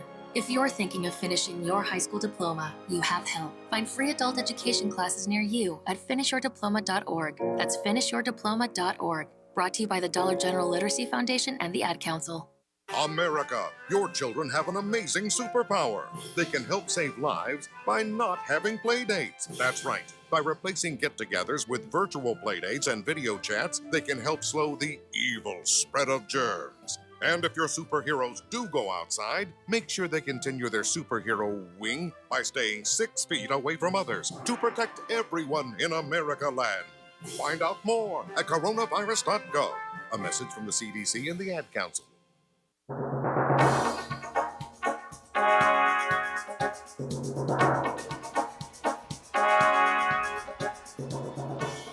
Back to the 7th Annual High School All-Star Football Classic here on RFM. If you are joining us on one-day delay for the complete coverage, you're back with us as we get closer to second half action. Our halftime score, it's the South All-Stars 3 and the North All-Stars nothing. If you're with us live tonight on Friday night here at Doyle Field, thank you so much for being a part of this RFM audio live exclusive across 3 different platforms, the new 3 homes of RFM. Of course, 2 of them we've been with, Facebook Live and YouTube.com as well, but now on Twitch tonight for the first time as well. You're absolutely right about that. One of the interesting things here that we're going to have to talk about here going into the third quarter, into the second half, is something that we don't necessarily see all the time at Doyle in the fall. We see it when we're talking about our spring contingent of lacrosse, etc. down here. 7 p.m., okay, June, obviously you're getting into the point of the year. Sun's starting to drop. But you have the longest days. The sun is just starting to get into the eye line of the players. So right now in the third quarter, South is going to be going from left to right. The sun is going to be in their eyes for the entirety of this quarter, which means that North is going to have to contend with that later on. So the sun could become an issue. That's not something that we generally or typically see here at Doyle, especially this late in the evening during a regular football season, but it is something that they'll have to contend with this evening. And the second half is underway. Sam LaValle sends the low screamer down the middle of the field from left to right. And here we go on the return. It's Jason Levin from Algonquin. Fields the ground ball, creates some space up the right side of the field. 10 go 15, 15 go 20, taken down shy of the 25-yard line at the 24. They just scooted it right back up. Just to the 25. Kissing that 25-yard line. 25-yard line. 6 seconds into this third quarter and a 3-0 South lead, and we'll see how the rosters shuffle here as we go into the second half. Not much change on the north side offensively. Arpano continues at the quarterback spot. Certainly not what I was expecting. Arpano in a shotgun set, 2 backs with him. Aquendo is back there with Salmon. Snap, back to pass, dances in the pocket, looks out to the left and throws. It's long and incomplete. It's Ryan McKenna, the intended receiver, and it falls incomplete. Colin Wynot on the coverage as well downfield with Nolan Ledger of Shepherd Hill. Only the 5th attempted pass on the game for North's offense. They are, let's see, 3 of 5 for completions, a total of 9 yards as a team so far this evening. And so the Who play is 63 because comes in from the sideline. He's from Marlboro, is he not? He is 63. 63, and yes, Kate. Massive. Eli Hintz dropped him in earlier, playing that left guard spot, and yes, he is an imposing presence, especially when you look at the left tackle who is outside of him and about 1/2 his size. That's amazing. Snap, and the ball goes back. They look over the middle. The pass is complete. That's Arpano for McKenna, and it's complete right out to the line to gain at the 35-yard line. And it is a North first down. And that is Preston Roberts of Murdoch, Kate, who's at that left tackle spot and dwarfed by the left guard. I feel quite small next to him. It's amazing. Absolutely amazing. 11:15 and counting to play here in the third quarter. Aquendo and Salmon in the backfield with Arpano still. 3 receivers out in the formation, 2 to the boundary right. Give this one to Salmon. Sam plows straight up the middle, does Salmon, across the 35 to about the 37-yard line. Looks like a gain of 2. Second down and 8. They need their own 45 for a first. Got our first cramp of the night. Took the words right out of my mouth, Kate, when I saw him on the field there. Lineman, I think, down. We'll try to get Yeah, it looks like 71 Tyler Arnold of St. John's. Been very active tonight on the defense. Time to hydrate. I was going to say, well, Kate, as they always say at this Little point, late. it's too late. late. And when the cramp sets in, it's far too late. You're better off pouring the water on it. Might make you feel better. When you become a man of a certain age, a couple of chewable vitamins in the morning helps those cramps, I've noticed. That's not, I don't know anybody that fits that bill, but, maybe I'm a member and also a client. Of what age? Todd's age. I've become the of a certain age, in case you're wondering, Bill Thomas.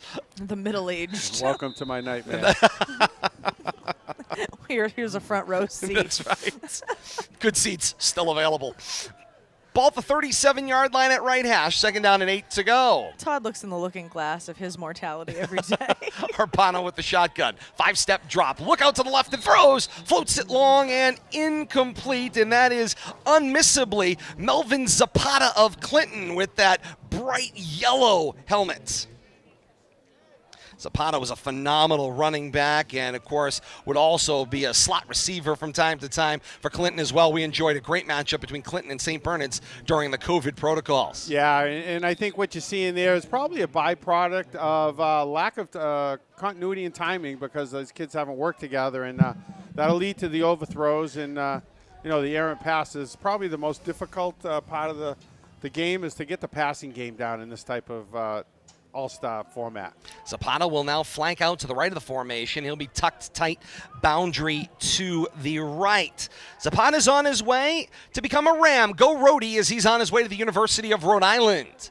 Arpano back to pass, uncorks down the middle of the field, long and incomplete. He missed a streaking bass by about 1.5 yards. That was beautiful. Had that gone, he would have had 6 all the way, and that would have been just an absolutely immaculate pitch and catch. Marcus Bass of Hudson on his way to Worcester State, and I hope he's joining the track team. What a sprint, straight out from the snap of the ball into open space, and the defense was just hoping to catch up.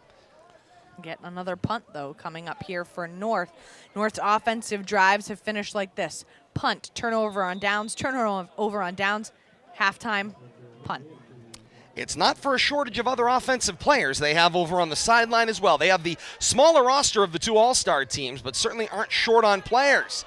Punt away, fielded on the 1 hop, and here comes the return, working its way up the right sideline, cross the 35 and shy of the 40, as pushed out of bounds on that play. Looked like 86 Ryan Coonan of St. John's on the return.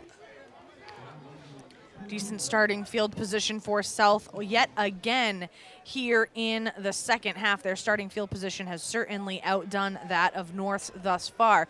They're going to be starting on their own 39-yard line. Let's take a look at how their offensive drives have gone in the first half. Turnover on downs, punt, 32-yard field goal, punt. That means it's 3-0. South All-Stars on top of the North All-Stars.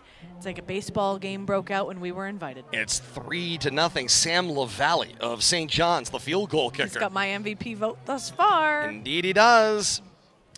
Shepard, the Quabog quarterback, continues in the spot for South as they've got the ball. 1st and 10 at their own 39. Give to the motion man. He'll wrap it around left end. It's Cam Jenkins of Shrewsbury with his first carry. He pushes the football out to the line to gain just about at that 49-yard line. Are they going to give him 9 or are they going to give him 10? And that's the Nope, left-right they're going to give him 10. spot.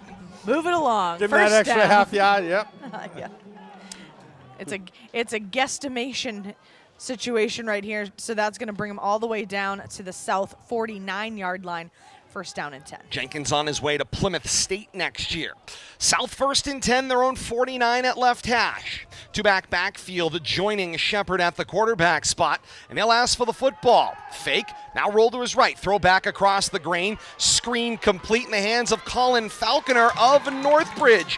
And the Ram scampers the football across midfield and over to the North 49-yard line. It's a gain of 2, 2nd down and 8. And although only a gain of 2 there on that particular play, in my estimation, it's going to be key. That is the first completion that South has had in the last 6 passing attempts. So again, only a net gain of 2 yards there. Yes, it was on just a little tiny screen over the top of that initial defender that had made penetration. It was in pursuit of the South quarterback, but it's a completion nonetheless. You move the sticks in a positive direction, and now maybe if you're South, you can get things going with that aerial attack. And Falconer takes his services to Eastern Connecticut State next year, or at the very least his educational pursuits. Falconer gets the handoff on back-to-back plays, and this time scampers straight up the middle of the field, right down the right hash mark across the 45-40, stops shy of the 35 at the 36-yard line. It's a gain of 12 for Falconer and a first down for South. Bryce Kissy making a defensive stop there in the backfield, but not after a big run right there. Already 2 first downs here for South on this offensive drive, so that's more offensive production than either side has seen in a while. Staring down the barrel of the red zone as well. John Vicker of South is the center right now for South. Shotgun set. 4 receivers now after the motion man splits out to the left. So it's a pair on either side of this shotgun set. Now shift a man in motion at the snap. Snap and the give is for the motion man Steinberg of Westboro. Flag out in his back pocket, but he creates some room as he works his way out to the right sideline. Crosses his way across the 30, 25, and angled out of bounds shy of the 20. But there are 2 flags on the play, one from the sideline, one from the back judge. Got thrown in like a missile back around the 40-yard line. It's going to negate a 15-yard gain there on that particular play. And it's likely to back things up another 15. The block in the back signaled against South, so they will enforce from the previous spot. 7:46 to play here in the third quarter, and a 3-0 South on top of North in this All-Star Classic. Thus far, the one scouting report that we heard that has held true, that is, this has been a notoriously close game to join the other 6 in this series. If you weren't with us off the top of the broadcast, South and North playing 6 previous meetings prior to tonight. Each region has won 3 of those meetings. Shotgun snap for Shepard.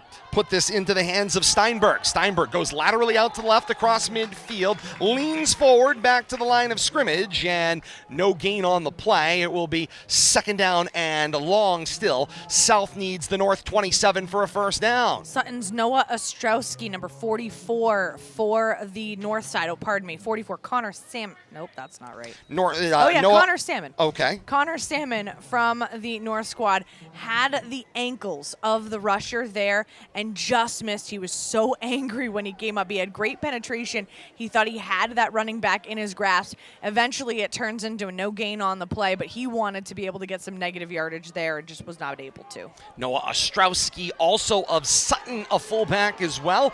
This give handed to Ryan Algieri from Burncoat. He bounces it out to the right, angle forward across midfield and taken down at the 46-yard line. Bryce Kissy making his presence known there, coming in with a nice flying shoulder tackle. 6.5 minutes to play here in the third quarter, and a 3-0 lead for the South All-Stars on top of the North. North looking to defensively get this South team off the field. Kwasi Ajayi of Wachusett out there on the defensive side of the ball, playing the defensive tackle slot to the right. And now whistles kill the play. There's some confusion there on the offensive side of the ball, so South looking to talk things over here. That's just their first timeout here of the second half, so they still have 2 more in their back pocket. But you could see there was a little bit of confusion there. There was some traffic being directed by the quarterback. He had 2 backs in the backfield, and he was kind of shifting the puzzle pieces around, and it doesn't look like the coaching staffs, especially third down and long here, really wanted to make that a guessing game for their offense. And so smart move, take a second, take a tick, have a conversation. You're in third and long. You want to be able to convert here because right now you're in the driver's seat, but time is ticking. At halftime, I was remiss. I missed one member of this Fitchburg delegation, Samson Faulkner, and I am quite remiss in missing that one. Faulkner had a phenomenal career at Fitchburg, capped off by a great senior season. Just saw him coming off the field at the timeout to join the defensive huddle over here on the near sideline for North. So 5 Red Raiders on this North squad. 3rd down and long coming up here. The ball will be snapped at the North 46-yard line from right hash. They need to move the football south all the way to the North 27-yard line for a first down from left to right. Shepard in that quarterback spot. 4 receivers out in the formation, a trio to the left. Shepard gets pushed, backside pursuit, open field, sack, and a beauty. What a great hit on the play. It's Nate Acker of Fitchburg. Tick another Red Raider with a great sack on that one. It's a loss of 11 on that play. And it'll be 4th down, and you can't see the sticks, back across midfield to the 44-yard line of South, needing to move the ball for a first down to the North 27-yard line. You know, and I think Nathan heard you talking about the Fitchburg contingent. Figured he'd get his name front and center. Good job right there. And Sam From the LaValle blind side. out in punt formation. Stands at his own 31, and a flag gets dropped on the field as it's an all-star game, and we've got 12. one too many. 12 people on the punt team on the south side trying a little extra protection. Bryant Johnson of Sutton says, I'll volunteer to be the 12th I man volunteer and as tribute. head toward the sideline. I volunteer as I tribute. forgot it was 4th down. On his way to a lovely Sacred Heart University in Bridgeport, Connecticut, LaValle gets the 4th down snap, punt away. The rugby style rolls across the 40-35 and is touchdown dead at the 31-yard line. Killed on the play there by Tyler Burns of North. Well, that's Worcester North, but playing on the South All-Star squad in case you're scoring along at home.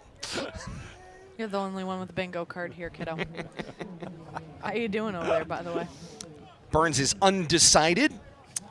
Need a few more players if they want to know. Like, I feel like, you know, when you get that bingo card, you reach that point in the bingo game, there's like 3 balls left, start and shouting everybody's for who got you them. want. You want to just start shouting out numbers. We need number 25, Trey Bush of Lunenburg, who we haven't seen yet on the field tonight, but he got name dropped. Or maybe we need Robert Feliz of Clinton, wearing number 8 tonight for the North squad. You never know. Check off a few as the game progresses. You're wild. Did I mention Caden Constant of Leominster? You already did, Also yes. playing tonight?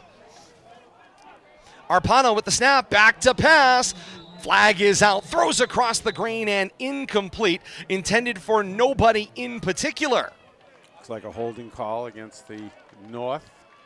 Closest receiver within radio range was Jan Valls of Worcester Tech, and the pass falls incomplete.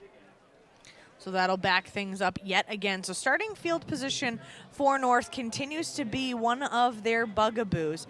Flags also one of their bugaboos as well. So it'll be 1st and 20 now for North, all the way back at the 13-yard line.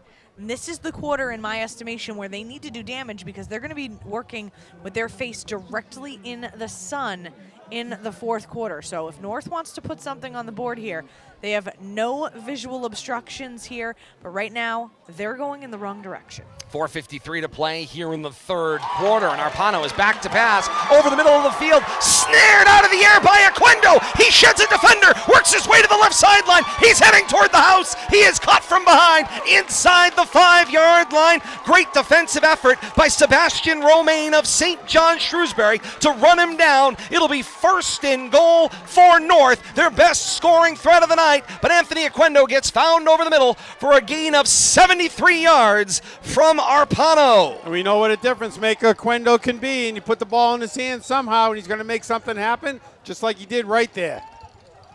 Really wakes up that North squad. They'd like to cut into this 3-0 lead as we pass the 4.5-minute mark here in the 3rd quarter. I said they needed to make something happen in this quarter. Time is beginning to tick and wane. Looks like they're going to do something. And Aquendo needed a 3-foot stepladder to snare that one out of the air and still managed to keep his pace. They try to feed him to pay off that great catch. He gets the handoff on 1st and goal. Bounces it out to the left, smothered after a short gain. It'll be 2nd and goal. Ball around the 4-yard line of South as the shadows start to grow a little longer here at this All-Star Classic. The march for North continues from right to left. High snap, give it to Oquendo again, bounce right, then left, into a pile. He gets turned away again. Great defensive effort there, circling around the play. It was Matt Power of Shrewsbury who kind of grabbed him around the waist and prevented the advancement. Yeah, 55. Is that who you? Antoine Lacourte was there as well from Oxford. Yeah, good job. Just creating a pile up there at the point of attack. No place for Oquendo to go. A gain of 1 on the play, so it'll be 3rd down and goal from the 2-yard line here. And thus far, the offense has had a steady dose of Oquendo. Do they change it up here on 3rd down? I'm thinking play action fake here on 3rd down and goal. There's the Romo. fake. Arpano keeps it, leans toward the goal line, and he is short. The South defense stands up again. You had your coordinator's hat on, Todd, but defense was all over it. Good job right there. Gain of 1 on the play. Gotta 4th down here. Got to go for it.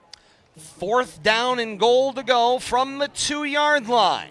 And Coach Dave Kaiser of Oakmont off the sideline. He is the North squad's head coach designate. Timeout taken on the field. Stops the clock with 2:48 to play in the 3rd quarter. South with a 3-0 lead, but North's best offensive threat of the night. 4th down and goal to go at the South 2-yard line in this 7th edition of the All-Star Classic. Yeah, you know North would love to punch it in here. They don't want to settle for a field goal at this point. But South standing up there from the 5-yard line, doing a good job there. 3 straight downs. Have to see how 4th down plays out. And of course, it's the big guys over the middle thus far as North seemingly is trying to pick their spot. They're trying to find a way, and they haven't quite found that way to pierce themselves inside. And we talk so rarely in a situation like this about the game in the trenches, but these last 3 downs have proven just how integral that line play is on both sides of the ball.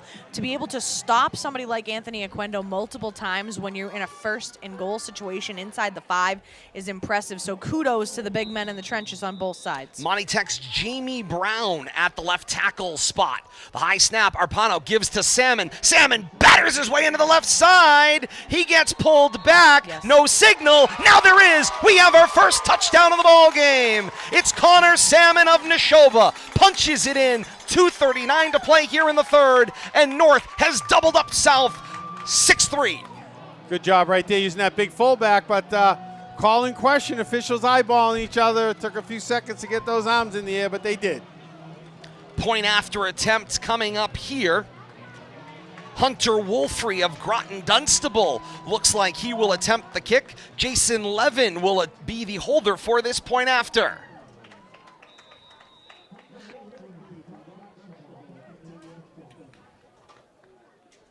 Wolfrey marks off the distance. Snap, ball down. Little pooch kick toward the uprights left, and good. And back up the field come the teams. 2:39 to play in the 3rd quarter, and North has got themselves on a board in a big way as the North All-Stars grab the lead from the South for the first time tonight. It's North 7 and South 3.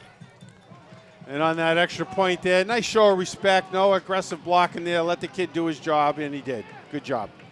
And he finished that opportunity as well. And so now all of a sudden, Kate, the attention turns to South, who have owned the offensive control tonight, and now all of a sudden they find themselves down 4, and now you have to start talking about the fact that they haven't produced a score that punched into the end zone. Well, if you take a look at the stats right now, one of the things that to me, in my estimation, is concerning is that the South squad, they have 65 yards of aerial offense.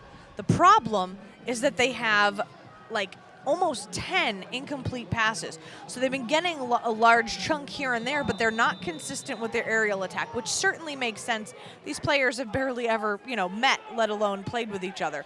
Their rushing attack, they've only been able to get 50 yards on offense on the ground. Coleman hostage with the left-footed kick. It goes down left sideline. It hops up. It hits the return man in the helmet. He'll now march his way forward into the pile, cross the 20, and stopped up shy of the 25-yard line. But way to keep his wits about him. That was Steven Ceccarini again from David Prouty, was able to keep sight of the football even though it was kind of velcroed to his helmet. Yeah, South almost putting the ball on the ground there, live ball, but good job. I tell you, the emotion on this north sideline have really ramped up here in the last 5 minutes.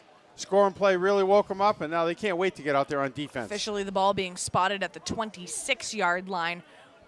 Difficult field position for the South squad. Third quarterback of the night enters the ball game for the South squad. This is Cam Ayat from Millbury. And he starts with a pitch to the left. No gain on the play. Goes for no gain, and the run was in the hands of Phil Johnson. Ayat's on his way to join the Lancers of Worcester State University in the fall. Second down and 10 to go. Ball at the 25-yard line at left hash. Ayat checks the man in motion. It's Ceccarini. He'll set up trips to the left. Now Ceccarini comes back to the right at the snap in motion. He gets the handoff, and it is sniffed out in the backfield and taken down on the play. That's Feliz in the backfield. A great play. Robert Feliz from Clinton. Maybe a loss on that play. North doing a Third down. good job right here after scoring. It's kind of like baseball. You want to have that shutdown inning. North trying to have that shutdown series right here and get the ball back. Feliz takes his educational pursuits to Stevenson University in the fall. Shotgun set, trips to the right. The clap, back to pass. Looking downfield is Ayat, throws out to the right, and it is caught, but then ruled incomplete. Skipped the ground. They say it was a trap. On the ground. Official right there on it. Sideline official. Giving that pat, pointing down. Quickly, fourth down arrives yet again. 1 minute, 11 seconds to play here in the third quarter. 7-3, the lead for North, and they have defensively forced another punt. Proof that Fitchburg and Leominster can get along. I just saw Cabrera give a little low five action on the field to Nate Acker. You know, and Kate, we talk about it in this rivalry all the time. It's a whole new ball game. These players play with each other long before they become part of the red and gray and the blue and white. I saw nothing. Ball gets knocked down on the play once again as Tyler Burns smothers it up. They say the contact was made on the south side of midfield. It looks like the mark is about the 43-yard line, give or take. 58 seconds remaining in this third quarter of the 7th All-Star Classic for Central Mass. 7-3 is the lead right now for North over South. Looks like we might have a new quarterback coming out to run the offense here for this series. Trying to see who. I don't see a Sequendo. Looks like Coleman Hostage. Coleman, there it is. Hostage has switched back and forth with Phil Arpano of Lunenburg. Hostage from Algonquin, and he was their Wildcat-esque quarterback that led the squad this year as well. Bass is signaling over to the sideline from Hudson. Go pattern. I want to go as he is slot receiver to the left. On first down, the direct snap to Salmon. Salmon with some room, straight up the left side. Cross the 40 to the 37-yard line from right to left. Good job there with the multiple running backs running that Wildcat. You're not sure which way the snap's going to go. Kate, nice job by Salmon, make a nice 8-yard gain. Kate, I had an attack of being a classroom teacher. I see somebody raising a hand. I want to call on him. Yes, Mr. Bass? I was waiting for... What do you got? What did you see? I have nothing, Mr. Robbins. I have nothing. I wasn't trying to get your attention, teacher. Josh Seidel comes in for Clinton. He will be the receiver wide to the left.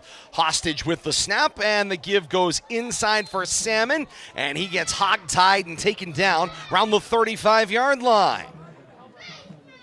Enough to move the chains. Did you hear the kid? What did he yell? Face mask. Kid's into it. I was going to say, some now there's somebody who definitely Knows the wants to game. join the game as an official. I love it. I love it. Final 12 seconds of this third quarter will play out. Amazing. Does not look like the North squad will press the action, nor necessarily should they. I would agree. For half of this game, the North squad, maybe better than half of this game, the North squad failed offensively to put a point on the board. A big Anthony Oquendo catch and run for 73 yards changed all of that, and Connor Salmon punched it in on a subsequent play with a point after to follow. Through 3 quarters here at historic Doyle Field in the 7th Football All-Star Classic, it is North 7, South 3. A break, and we're back with more. This is RFM. As the COVID-19 vaccines become available, you may be asking yourself, should I get it? Will it help me get back to doing the things I love, like meeting friends or traveling? And can I do it without putting my family at risk? You've got questions. That's normal. So visit getvaccineanswers.org for the latest information on the COVID-19 vaccines. Getting back to the moments we miss starts with getting informed. It's up to you. A message brought to you by the Ad Council and the CDC. Hey everybody, it's time for today's STEM tip. Want to know how to make your selfies even better? Okay, let's use science. The best time for photos is golden hour. That's the moment right before the sun sets, when the atmosphere scatters blue and violet wavelengths, making perfect, soft, and golden selfie light to show off that beautiful face of yours. Click. Check out Chic and STEM for more inspiration. A message from the Ad Council.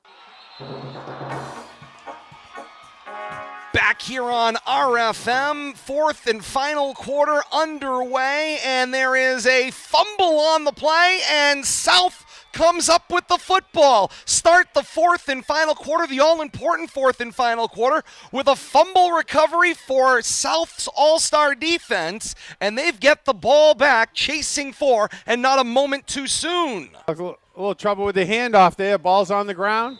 South defenders all over it.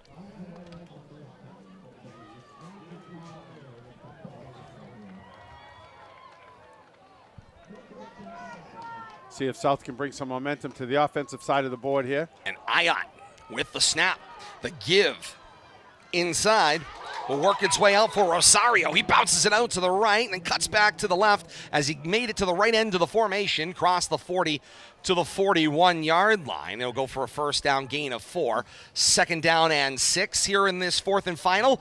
The South All-Stars will go right to left. North will defend the goal to the left and will offensively march from left to right. And one of the things that this South offense needs to start doing is producing not only from their rushing attack, but from their aerial attack as well. They become a little bit one-dimensional, and that's been the difference. North in the 3rd quarter was able to spread things out, and here you go.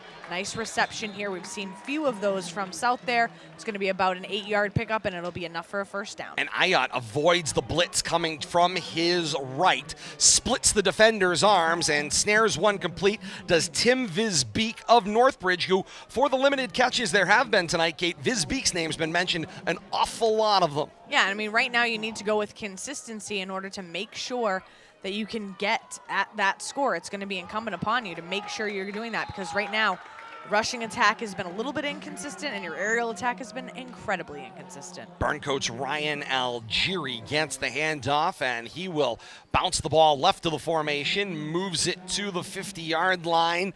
No gain on the play. 2nd down and 10 to go. You know, going back to that previous pass play, nice little safe slant right there, but I think that's what South needs to do to get going here. Run some safe plays, some easy plays, some quick hitters.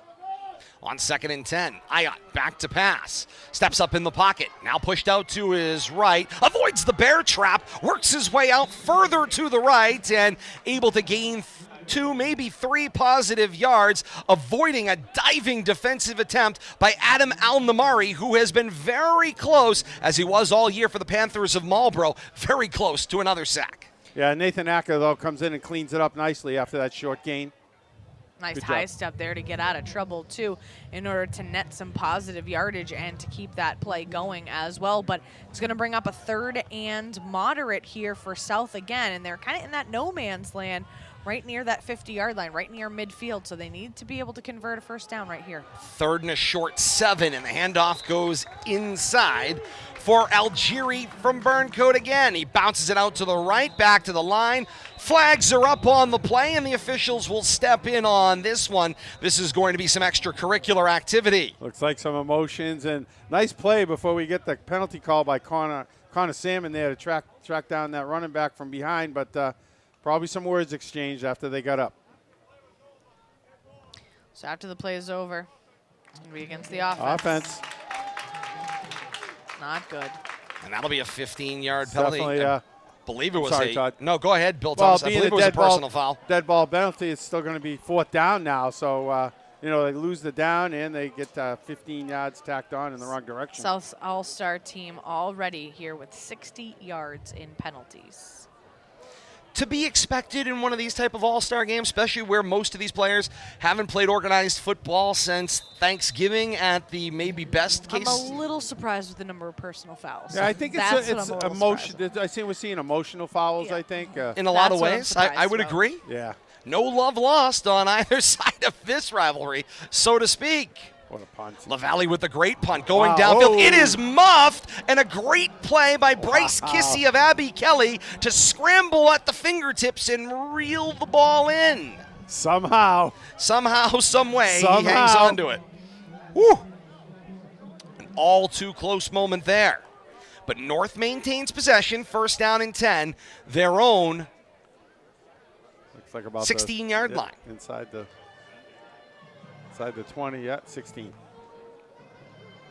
See Brian Melendez of Lunenburg coming off that special teams series for the North squad, along with Luke Patton of Wachusett and Nathis Bonfont from West Boylston. That sun really now starting to become a problem, and North on offense is looking directly at it. So not necessarily going to be too big a deal for their aerial attack if they're able to get their receivers to turn their head backward, but could be tricky. Phil Arpano back at quarterback. He has the snap. Gave it to Orquendo, or maybe just momentarily faked it to Orquendo. He ended up back with it and kind of got moved in the pile to the right and then just kind of stopped. Forward progress is going to be the line of scrimmage, Yeah, so no it'll gain. be no gain on the play. 2nd down and 10 from the 16.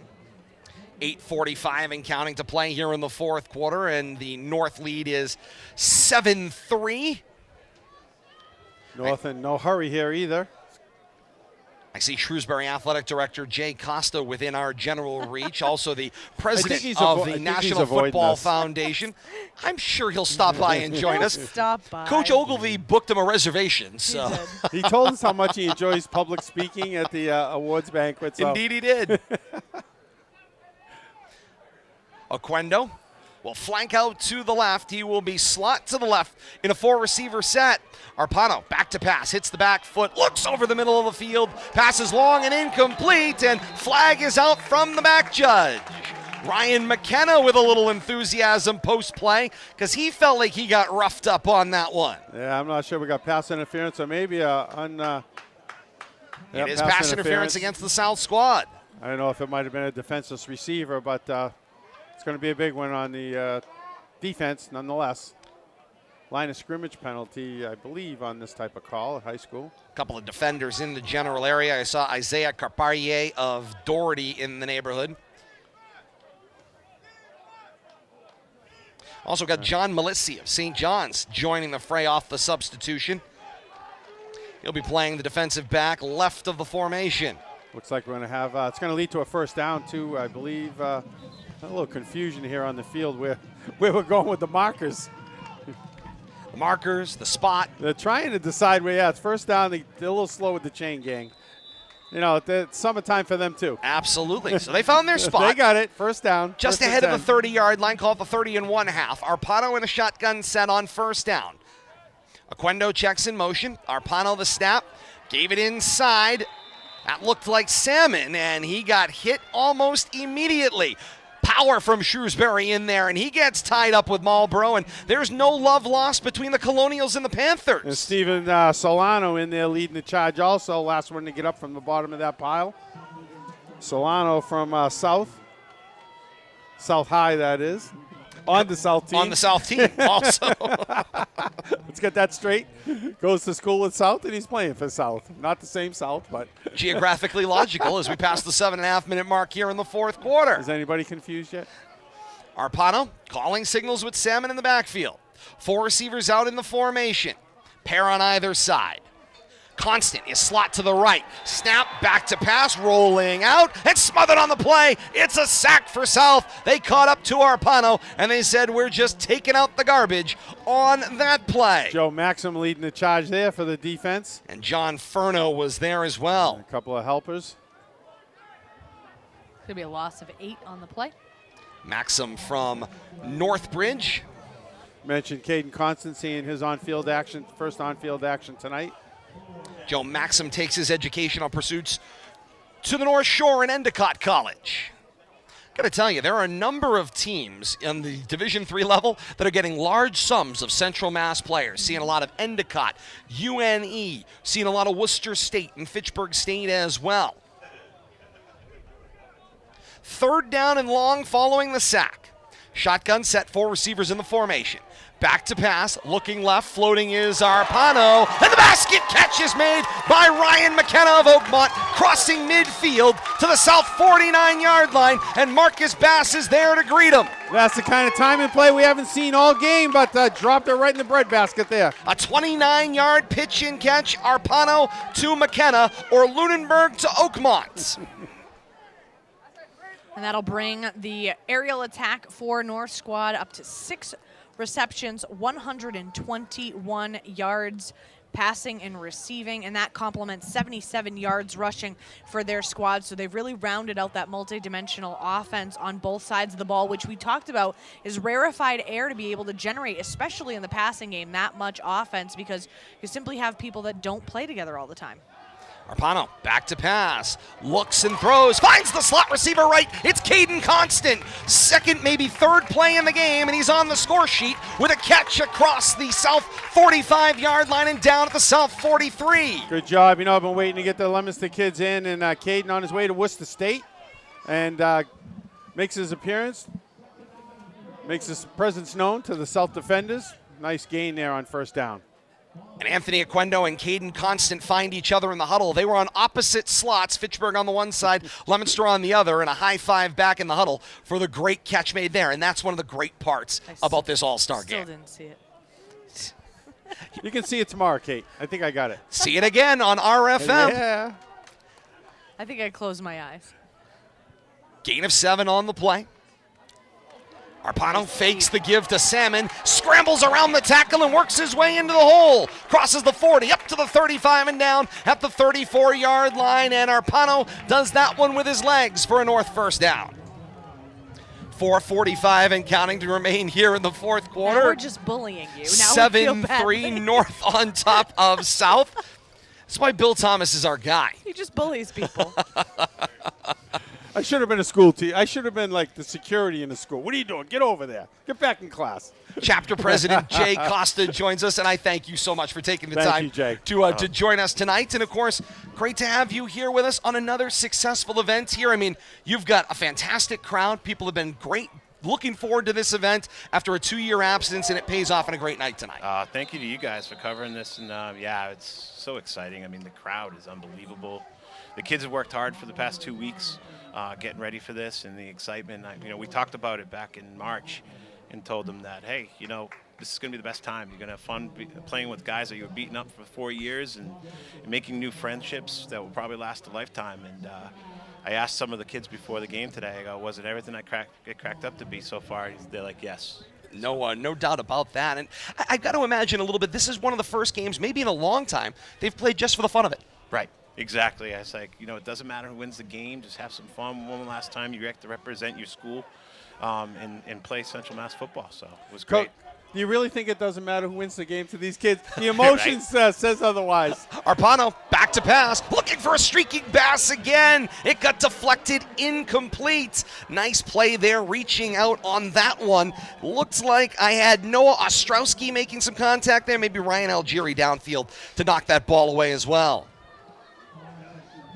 And I want to get one more name in there. Oscar Clark of Nipmuc And in got his case fingertips on it. In case you're wondering, Todd's playing roster bingo over there. Trying to get every one of these names in tonight there, And he's Jay. doing a really We're doing good all right. job. We're hanging in there. Really good job. We're looking for overtime just to make in case we miss a few No, kids. please don't. I'm too tired. Maybe a couple extra substitutions might help me in Absolutely. my pursuits here.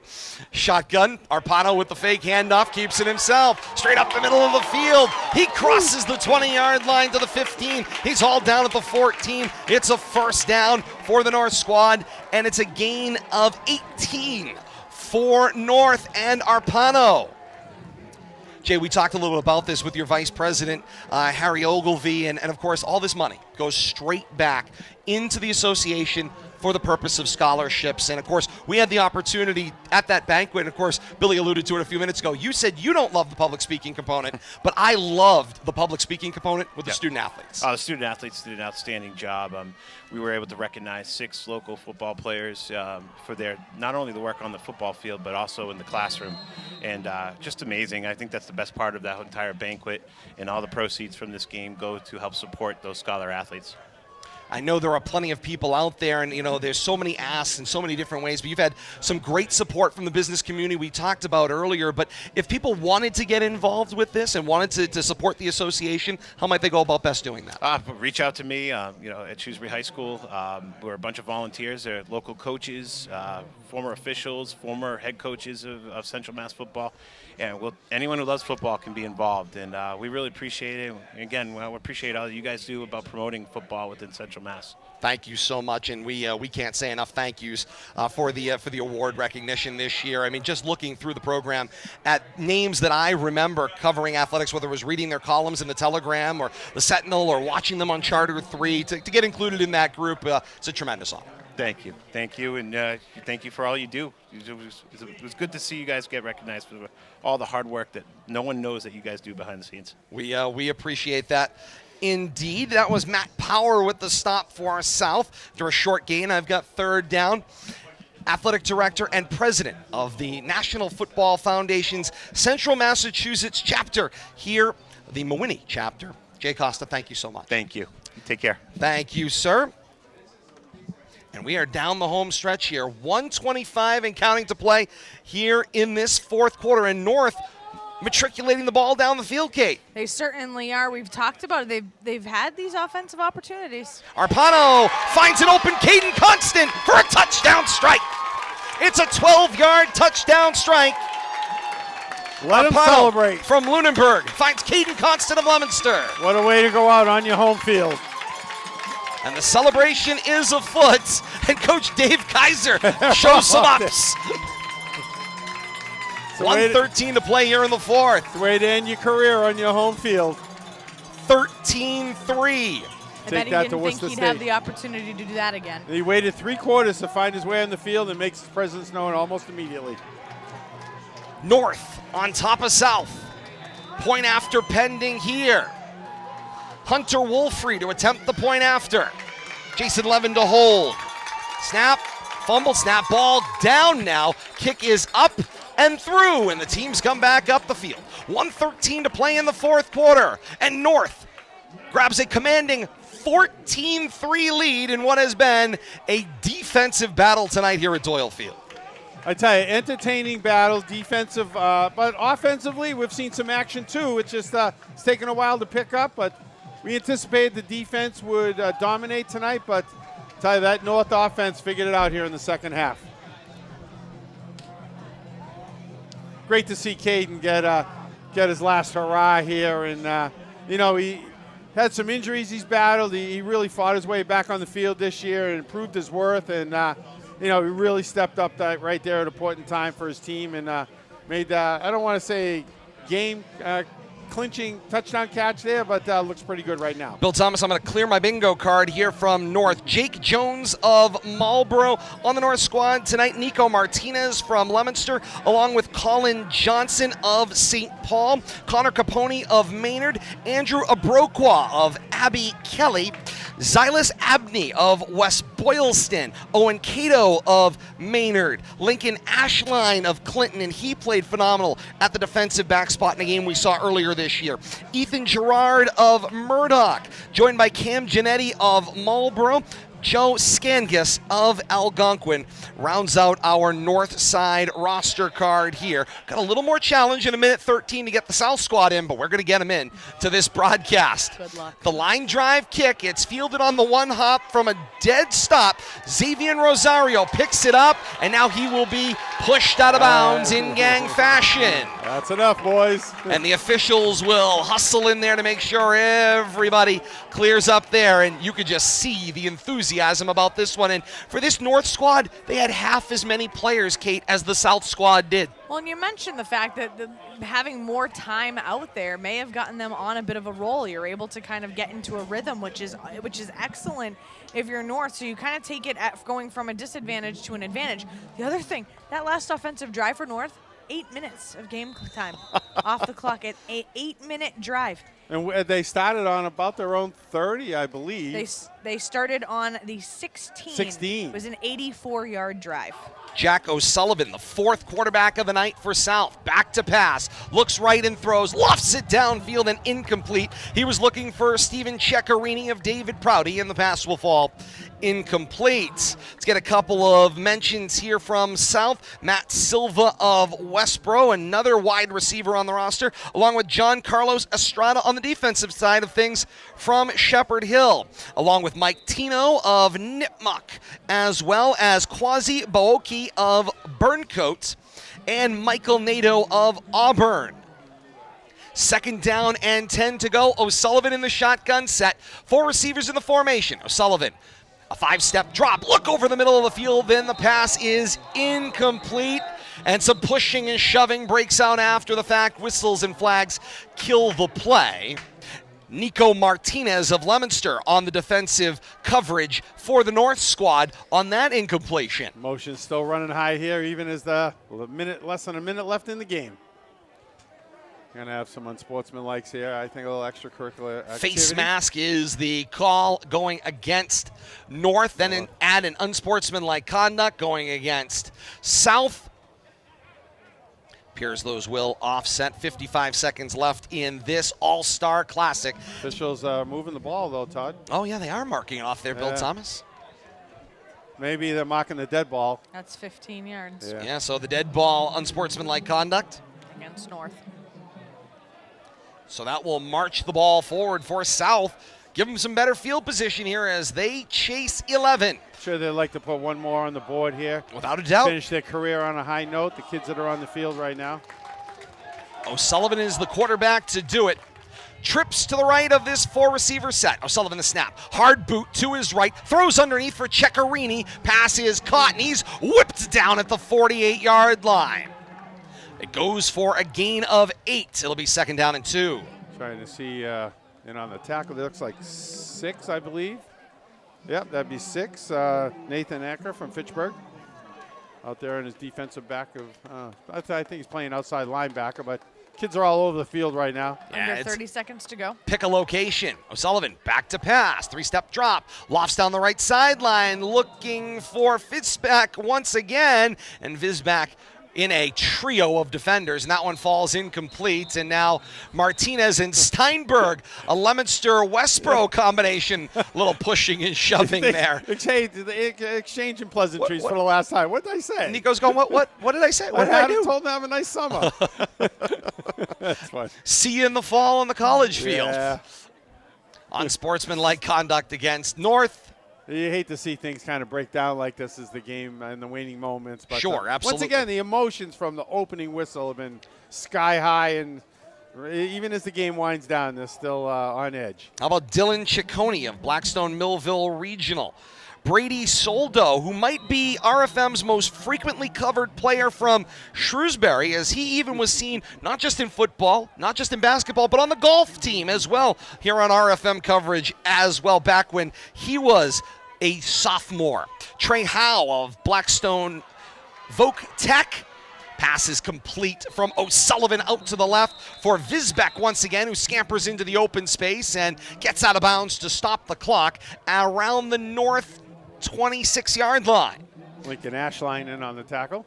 Final 11 seconds here in this one. How about Jason Ramsey of Nipmuc and Brian Dillon of Auburn, Kai Belanger of Grafton, Matt slow down, Todd. We Waldman got a of timeout. Northbridge, and Nate Winco of Tantasqua, all celebrating the ends of their senior seasons with an appearance in this all-star game tonight.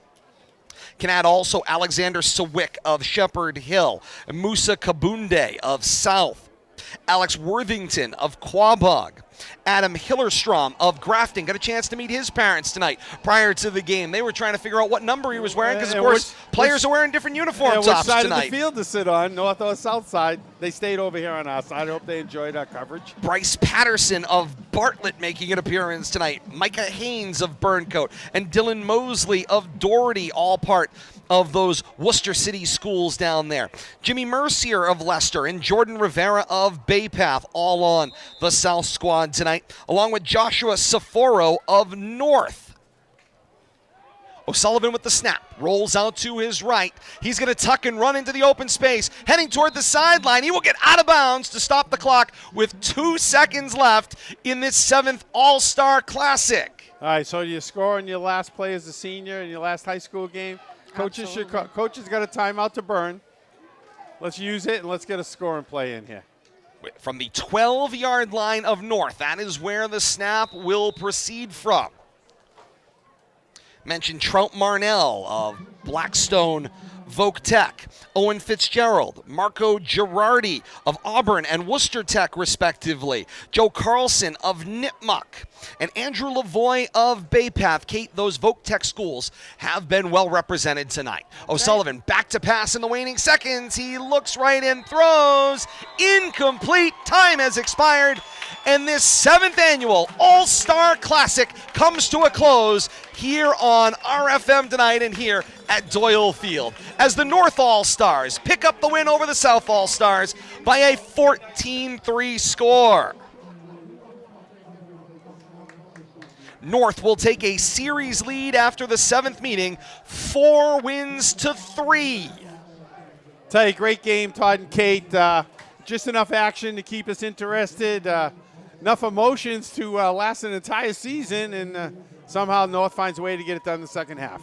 I've got 5 names left that I didn't get in before the clock expired. Joe Hennessy of Sutton. How about Roberto Ortiz Cruz of Worcester Tech? Kevin Cunningham of Baypath, Kevin Paulino of Sutton, and Nick D'Agostino of Leominster, all making All-Star Game appearances tonight and completing every single one of those All-Stars that are part of this one, deserved the mention and got mentioned on this RFM broadcast tonight. Hope you've enjoyed this audio exclusive here on RFM. And I think the numbers are somewhere around 120 participants, not counting coaches and officials. You know, took a whole village to put this one together, and it started with all the kids that committed to this, even the injured ones that showed up here to support their teammates. Great showing by these seniors here from Central Mass. Yeah, no question about that, Bill Thomas. And I want to mention a handful of others here while we are passing out the kudos. Once again, the game officials. Referee was Jim Nato, the umpire Andy Peck, the line judge Mark Anderson, the field judge Griffin King, the back judge Owen Napolitano, and Tom McCarthy was up here on the clock with us tonight. Some pleasantries here being exchanged down in the field. Always hate to see that. I tell you, the emotions are running high even after the game. And, it was a hard-fought game, but it's over, kids. That's right. Time to move on. The end has arrived. I am desperately searching my books here to try to find the board of directors here for the Mehwiney Chapter of the National Football Foundation. And I know they are led by their president, Jay Costa.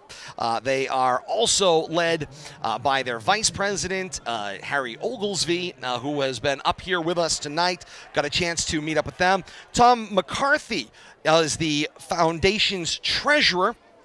He as well intimately involved in the action this year. And we can also mention their scholar athletes who gave phenomenal speeches, in addition to, of course, the great folks who were finalists for the awards. But Matt Hughes of Narragansett Regional, he was the Kathy Mehwiney Award winner, gave a lovely speech back in April. Benjamin Pollock of Abby Kelly Foster gave a great speech. Micah Haynes of Burncoat, Adam Steinberg was the Dick LeDuc Award winner.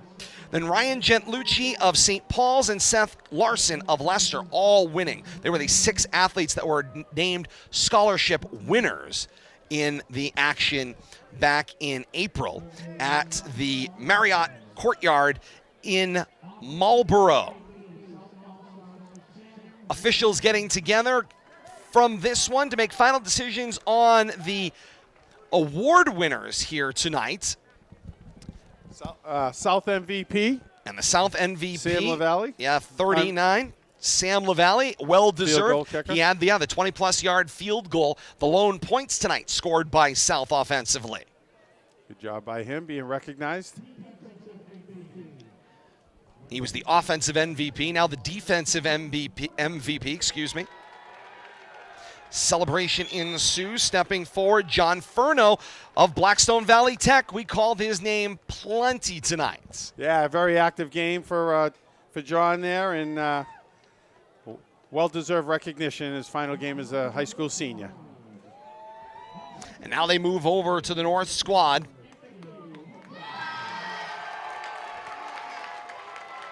Anthony Aquendo, the offensive MVP, and a popular choice among his North teammates. Popular choice, even though it's on a rival's home field.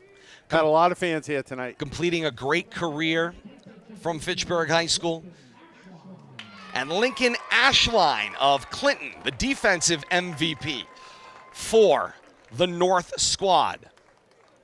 Lincoln Ashline on his way to Bentley University. So there's an NE10 matchup coming up. Bentley and Franklin Pierce in those MVPs. Some of these kids will be meeting each other again on the Gridiron Field, but much different atmospheres going forward.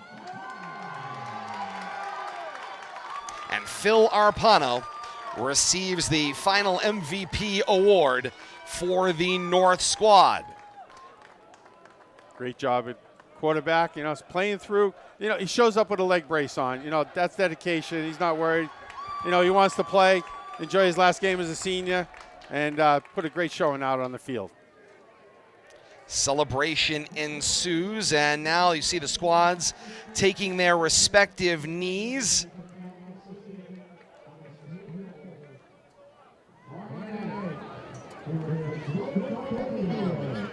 As they meet with Jay Costa, Athletic Director at Shrewsbury, President of the Central Massachusetts chapter, the Mehwiney chapter of the National Football Foundation, and the Vice President, Harold Oglesby, who are meeting with them at midfield to put a punctuation on this one, which means it's time for us to put a punctuation on this broadcast tonight as well.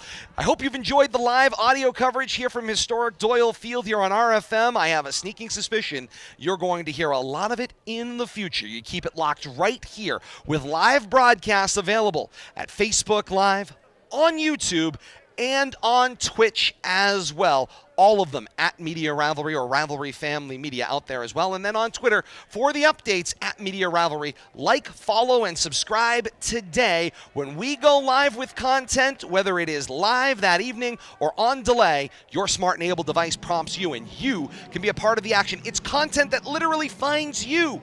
How much better can it possibly be? If you've enjoyed the live coverage of this one tonight in the radio style play-by-play, join us again tomorrow night on Saturday on YouTube On Demand and on Facebook Live. We'll have all the action for you in the full video audio replay. That rebroadcast coming tomorrow on these same RFM emerging media channels. We thank you all so very much for being a part of this one here tonight. For Bill Thomas, Kate Robbins, all of the All-Stars, and those who are members of the Mehwiney Chapter of the National Football Foundation and the College Football Hall of Fame, we say thank you so very much for being a part of this special Spring All-Star Football Classic here at Doyle Field tonight. On behalf of RFM, we say thank you so very much for being a part of our family over the last couple of hours. The 7th meeting of North and South Central's All-Star Classic goes the way of North. The North All-Stars topped the South by a 14-3 score. On behalf of all of us here at RFM, I am Todd Robbins saying thank you so very much for joining us. And until next time, we say so long, everybody.